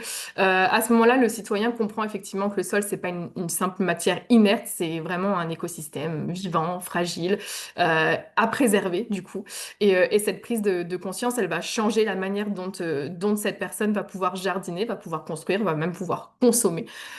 Et c'est là, je crois, la vraie force des démarches participatives, c'est de reconnecter les gens à leur environnement, c'est de redonner du sens à l'action, et c'est de transformer une observation en engagement et peut-être même une curiosité sur la question des sols en responsabilité et en vraie prise de conscience. Donc voilà, en définitive, les sciences et recherches participatives permettent de faire le lien, d'être un passeur de sens entre le monde de la recherche et notre quotidien finalement et permettent effectivement de rendre visible l'invisible et de pouvoir replacer les citoyens au cœur de cette connaissance partagée, mais aussi de l'action du coup. Bah, merci à vous 4. Donc, on vous a présenté rapidement 4 initiatives qu'on avait identifiées comme pouvant faire évoluer notre perception, notre comportement, notre rapport au sol. Maintenant, on va vous donner la parole. J'ai noté de l'intervention d'Abigail que le sol, c'était fou, c'était mystérieux, que ça nous dépassait. Donc, soyez fous, répondez au menti.com que Sophie vient de poster. En fait, il y a un code. Donc, vous allez sur le site menti.com, vous rentrez le code et on va vous demander de réagir à ce que vous avez entendu là depuis ce matin, depuis 10 heures. Mais également, si vous avez à l'esprit d'autres types d'initiatives, alors soit que vous connaissez, soit que vous imaginez d'autres types d'initiatives, lâchez-vous, soyez fous donc, et proposez-nous des choses et, pour qu'on puisse continuer à interagir ensemble sur la fin de cette matinée. Donc Peut-être, on je vous me laisse permets, réagir. Vas-y, Sophie. oui, Antonio.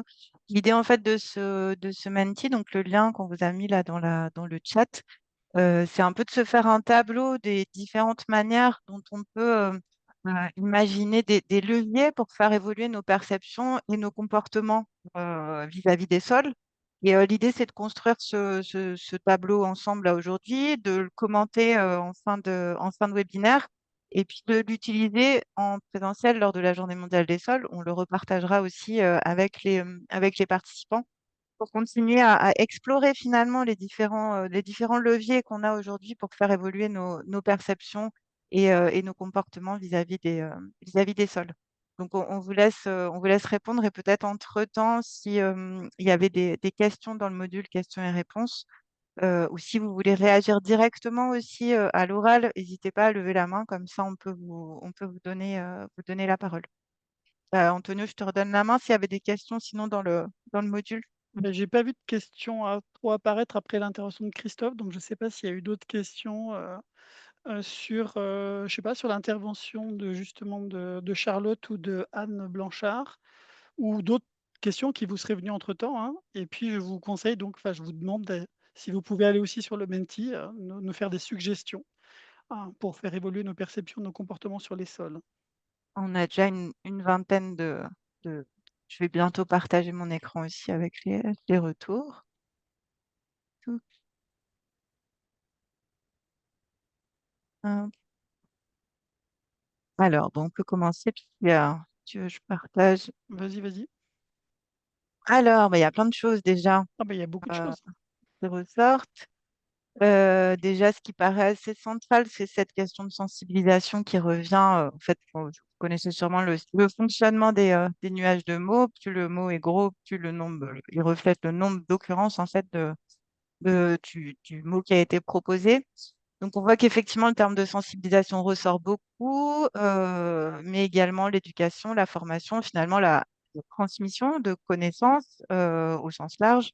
Comment est-ce qu'on permet d'avoir un meilleur accès à cette connaissance et comment on arrive à trouver des moyens de mieux l'intégrer, en fait, dans nos dispositifs de formation notamment. La question de l'art commence à être centrale aussi, et c'est vrai que c'est un sujet, en tout cas, au sein de l'association qui nous anime de plus en plus, cette question-là. Donc, elle ressort aussi assez centrale.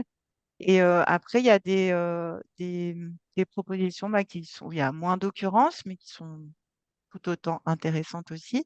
Peut-être je vais laisser un peu se stabiliser les choses et puis vu qu'il est déjà moins le quart, on va après donner la parole à Marc-André pour nous faire un petit peu Au grand témoin. un retour, si ça te va, Antonio. Ouais, très bien. Je vais donc faire on a deux conclusions. Donc, je vais donc laisser la parole pour une première conclusion à Marc-André Sellos, qu'on ne présente plus, hein. Et donc, Marc, tu es notre grand témoin de la matinée. Et donc, voilà, on va te demander de réagir à qu'est-ce qui t'a plu, qu'est-ce qui t'a frappé, qu'est-ce qui t'a étonné, questionné. Ben, voilà. On te laisse la parole pour une dizaine de minutes. Marc. Donc, merci de cette invitation, merci aussi de cette initiative sur les sols et les sols les plus méconnus, ceux sur lesquels marche plus de la moitié des Français, hein, ces sols urbains et artificialisés dont on a un peu oublié l'existence et les fonctions. Alors, je vais juste essayer de conclure en rappelant déjà le fait qu'aujourd'hui on perd par les installations industrielles, les infrastructures de transport, et l'extension de nos villes, c'est à peu près un tiers, un tiers, un tiers. On perd du sol qui s'artificialise à une vitesse qui est de 5 terrains de foot par heure, jour et nuit, qui est de 3,7 fois la vitesse de notre croissance démographique. Ce qui veut dire que ce sont nos façons de consommer et d'aménager qui sont en cause, pas juste notre croissance démographique, et qu'on perd la surface qui nourrit la ville du Havre chaque année. Chaque année, on perd la surface qui pourrait nourrir pendant un an la ville du Havre. C'est des choses qui sont inquiétantes, cette vitesse d'artificialisation, puisque au total, c'est les villes étant installées au milieu de surfaces fertiles, de la surface agricole que nous perdons depuis 50 ans, c'est près de 10% de la surface agricole utile qui a été perdue. Et sans doute les plus beaux sols, ce que je dis est quantitatif et pas qualitatif. Mon deuxième point, c'est que perdre les sols, c'est perdre leur fonction. Je vais vous dire, les sols, on s'en fout. Il n'y a que les pédologues que ça intéresse. Le problème, c'est que les sols, ils ont des fonctions. Et ça, on ne s'en fout pas. Ces fonctions sont des fonctions de stockage de carbone pour le climat. On rappelle que l'ensemble des sols contiennent l'équivalent de 2 fois le carbone de l'atmosphère dans leur matière organique et de 3 fois la biomasse vivant actuellement. Donc, c'est quelque chose d'énorme, la fonction de stockage. Il y a aussi, derrière cette fonction de stockage de matière organique, la capacité, et c'est lié au taux de matière organique, à retenir de l'eau. Les sols retiennent de l'eau. Et dans un climat changeant, je vous rappelle qu'en 2050, c'est 10% de précipitations estivales en moins, mais la même quantité sur l'année, voire plus. Eh bien, nous sommes dans une situation où nous sommes en train de perdre ce qui pourrait stocker de l'eau pour les étés secs et limiter les inondations, notamment dans les villes. Et on perd finalement des rôles aussi pour l'homme. Et là, j'aimerais partager brièvement deux petites images. Alors voilà, je vais donc donner... Voilà, est-ce que vous voyez bien mon écran là? Vous le Oui. voyez? Oui. Alors voilà, c'est une étude parue dans une revue en 2022 qui fait jouer des enfants de 3 à 5 ans. Ça se passe en Finlande, dans du sable 2 fois par jour, pendant 20 minutes. Du sable soit enrichi en tourbe stérilisée, soit avec, mélangé avec du sol. Visuellement, c'est le même sable. Et puis, on étudie à 18 et 14 et 20, pardon, à 14 et 28 jours les microbes présents et le système immunitaire. Alors, ce qu'on voit très bien, c'est que les enfants du groupe d'interaction, comme on dit, c'est-à-dire celui qui joue avec vraiment du sol, on voit des richesses microbiennes en firmicutes et en clostridie qui augmentent sur la peau, en thermoactinomycète aussi, c'est pas étonnant. Voilà, et puis ça régresse au jour 28 parce qu'ils ont cessé de jouer dans ce sable et ils sont plus contaminés. Donc on voit un passage transitoire de ça et on se dit, bah, on espère que ces gamins-là, ils sont bien vaccinés, hein, parce qu'on ne veut pas la polio, on ne veut pas le tétanos, hein, mais on veut quand même cette contamination. Pourquoi? Parce que quand au jour 14, on regarde les interleukines qui sont des régulateurs du système immunitaire dans le sang de ces enfants, on s'aperçoit que le groupe d'interaction, c'est-à-dire celui qui a du sable contaminé, hein, en bleu, il a plus d'interleukine 10, qui est un régulateur positif très important pour avoir une réponse équilibrée du système immunitaire, et moins de 17A. L'interleukine 17A, elle, eh bien, c'est une interleukine qui provoque des phénomènes pro-inflammatoires et qui n'est pas bonne pour la santé et qui, en fait, est une molécule pro-cancérigène. En d'autres termes, en bas à gauche, rapport de l'interleukine 10 sur la 17A est plus adapté. Et je vais vous dire, ça nous renvoie au fait qu'évolutivement, nous avons été faits pour être au contact du sol. Nous avons été sélectionnés ainsi. Et à ne plus être en contact avec le sol, eh bien peut-être que certaines régulations qui exerçaient notamment le passage des microbes du sol sur notre peau ne s'opèrent plus. Voilà la triste réalité. Privé de sol, c'est de santé aussi que nous sommes privés. Alors surtout si on est bien vacciné, je n'ai pas la naïveté de croire que tous les microbes du sol sont bons à manger, à boire ou à toucher. Mais vous voyez qu'on est aussi dans des rôles pour la santé. Alors, le troisième point qui ressort aussi de ce qui a été dit, c'est qu'on ne désartificialise pas vraiment, parce qu'on découvre des sols qui sont pollués par des métaux lourds. Nos toits en zinc, nos cathédrales, Notre-Dame, c'est 20 kg de plomb par an dans les eaux de ruissellement. Nos villes polluent les sols de métaux lourds, elles les polluent aussi d'hydrocarbures pas très sympathiques. Je rappelle qu'un hectare de route, c'est 10 litres d'hydrocarbures polyinsaturés par an. Donc, parce que c'est le rinçage des bas de caisse quand il pleut, des voitures, etc. Donc, on découvre des sols problématiques dont le coût de la restauration oscille. Je parle sous le contrôle de Christophe. Et Christophe, il faut prendre la parole si je galège. Le coût oscille entre 100 et 1000 euros du mètre carré quand on découvre des pollutions. C'est ce que tu dis? Oui, oui, voire plus. Ah voilà, ok. Donc la nouvelle est encore pire. Et finalement, ça nous dit que la restauration n'est pas toujours une option quand on découvre un état des lieux terrible. Désartificialiser, c'est difficile et c'est coûteux. Et puis, comme il faut remettre de la matière organique, je vous rappelle qu'il y a une concurrence aujourd'hui entre la matière organique pour le sol et la matière organique pour la méthanisation. On n'est pas en mesure d'amener de la matière organique sur de très grandes surfaces. Remettre des géraniums devant la mairie, oui. Refaire la Beauce, non. Alors après avoir parlé de cette vitesse, de perte de la nature de ce qui est perdu et du fait que c'est difficile de désartificialiser, je voudrais en venir aux aspects de solution. Alors, on a entendu un élu local et c'était vraiment important parce que finalement, c'est ces gens-là qui peuvent quelque chose. Les élus nationaux, hein, disons-le très clairement, le détricotage du ZAN par le Sénat nous a montré à quel point ils étaient incapables de s'occuper de nos enfants. Oui, parce que moi, je mourrais avant que les sols soient problématiques. Pour nos enfants, dans le changement climatique, j'aimerais bien qu'il y ait un maximum de surface de sol productif et j'aimerais bien, dans le changement climatique, qu'ils ne meurent pas d'inondations en ville ou dans un îlot de chaleur en été. Alors, une îlot de chaleur, c'est autre chose, il faut de la végétation. Ah oui, il faut de la végétation comment sans sol? Et au fait, les arbres qui évaporent en ce moment en ville, vous êtes sûr vraiment qu'ils ont assez de sol pour stocker demain assez d'eau pour l'évaporer? En d'autres termes, nous sommes aujourd'hui dans une situation où on découvre que la zéro artificialisation nette, bah, c'est plus ou moins du zéro artificialisation brute, bon, et que ce programme du ZAN, il est difficile à mettre en œuvre tout autant qu'il est vital. Alors, pour illustrer ce propos, je vais repartager une image qui est mon image suivante. C'est à Gdansk, euh, Ogrodvodne, un jardin d'eau, comme il en existe maintenant aussi de plus en plus à Berlin, et nous dit-on, Paris va s'y mettre. C'est un endroit où il y a un mar d'eau temporaire qui permet en fait d'alimenter le sol et d'avoir un sol qui va écréter les inondations, vous voyez des points d'entrée d'ailleurs de l'eau qui ruisselle, nettoyer un petit peu cette eau et la mettre à disposition pour faire des endroits où l'été les gens vont aller pique-niquer à l'ombre des arbres. Cette vision de la ville éponge, c'est une vision où, dans l'aménagement urbain, qui, dans l'héritage de la charte d'Athènes de l'urbanisation des années 30, est fait pour habiter, se déplacer, travailler, et puis on a rajouté le loisir, eh bien, je suis désolé, il y a aussi des sols et des plantes, il y a aussi une place pour la nature, et je vais terminer là-dessus. Il est absolument vital d'expliquer aux gens qu'il y a des solutions qui dorment sous nos pieds si les sols sont en bonne forme et que c'est notamment des solutions pour la ville, c'est des solutions pour la périphérie de la ville, c'est des choses dont il faut absolument s'emparer.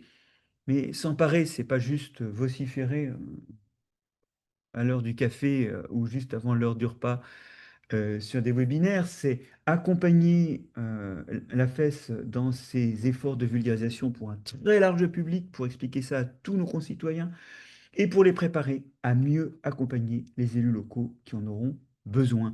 Car, et je reviens sur l'échelon de l'État qui est catastrophique, l'État ne l'a pas fait.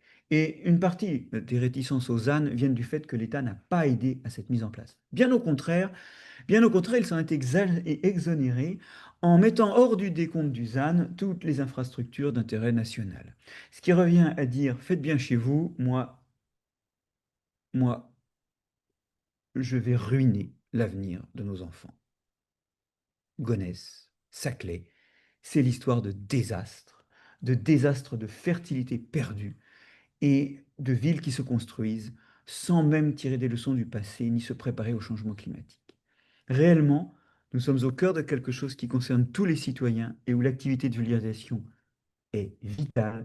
Merci à la FEST de son action pour la Journée des sols, une action qui n'est pas nouvelle, mais qui a touché un point qui touche finalement la plupart de nos concitoyens, puisque plus de la moitié d'entre eux sont urbains.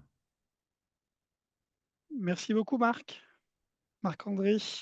Donc, juste avant de laisser la parole à Alain, hein, pour conclure, donc, je voudrais remercier tous les intervenants de cette journée qu'on prépare depuis quelques mois maintenant, hein, et que j'ai pris beaucoup de plaisir à animer. J'espère aussi que vous avez pris du plaisir à écouter nos intervenants, nos discussions et cette conclusion de Marc-André. Et donc, merci à toutes et tous pour votre participation active aujourd'hui. Rendez-vous donc en décembre pour prendre le temps d'approfondir tous ces sujets, puisque tout ça va être rediscuté en décembre. J'espère que ça vous a donné envie de nous rejoindre tous à Angers. Puis je laisse la parole à Alain maintenant pour Peut-être je me conclure. permets juste, Ah, vas-y, Sophie. avant de passer la main à Alain pour le mot de la fin, vous remontrer un peu où on en était sur le tableau même typique. Il y a eu encore eu des propositions, donc il n'y a pas une grande. Hum, mais il y a des mots qui sont apparus un peu plus et que je trouve intéressant, notamment le terme d'émerveillement, d'émotion, de culture, de partage, qui mettent bien en avant l'importance des liens humains aussi et de la rencontre en présentiel et qui faisait bien le lien aussi avec ce qu'on organise effectivement à Angers au mois de décembre. Et puis juste refaire un petit mot effectivement sur l'association. C'est une association, l'Association française pour l'étude du sol, donc elle a besoin de vos soutiens. Donc n'hésitez pas à nous soutenir par des dons, par de l'adhésion, par de l'implication dans nos actions. C'est des actions qui nous permettent d'avoir une certaine autonomie dans ce qu'on fait et de faire ce que nos adhérents ont envie qu'on fasse. Et dernière chose, c'était effectivement ce rendez-vous à Angers. Vous retrouverez les liens d'inscription dans la discussion. Voilà pour moi. Et puis Alain, je te laisse. Et oui, quand même, je voulais souligner sur cette diapo tous nos soutiens qu'on a eus pour l'organisation de cette Journée mondiale des sols qui sont affichés à l'écran et également pour le Festival des sols qui se passera au mois de mai. Donc, grand merci à eux, sans qui on ne pourrait pas organiser ces événements. Voilà pour moi. Et Alain, je te laisse le mot de la fin. Oui, merci Sophie. C'était difficile de passer après Marc-André et toi, vous avez dit l'essentiel. Moi, je voudrais aussi m'associer à Antonio et remercier les participants et la qualité des intervenants aussi. Je pense que j'ai beaucoup, beaucoup de plaisir, mais aussi j'ai appris beaucoup de choses. Hein, on a vu que, à travers Abigail, par exemple, il a dit comment on peut gérer les sols alors qu'on ne les connaît pas. C'est peut-être effectivement le cœur et l'ADN aussi de notre association, de mieux faire connaître les sols. Avec les sols, on s'en fout, disait Marc-André. C'est vrai, mais quelque part, on a bien vu aussi que notre humanité, elle en dépend aussi, donc on ne peut pas tellement s'en foutre que ça. Donc, je pense que ce webinaire vous a donné un très bon aperçu de ce que ça va être les Journées mondiales des sols, c'est-à-dire on va favoriser les échanges interdisciplinaires, on va partager les retours d'expérience sur la prise en compte de la santé des sols, on va valoriser les démarches opérationnelles, les exemples. Donc, en fait, ça va être un moment fort, intense, dense, mais aussi un moment créatif, un moment où il y aura de l'art.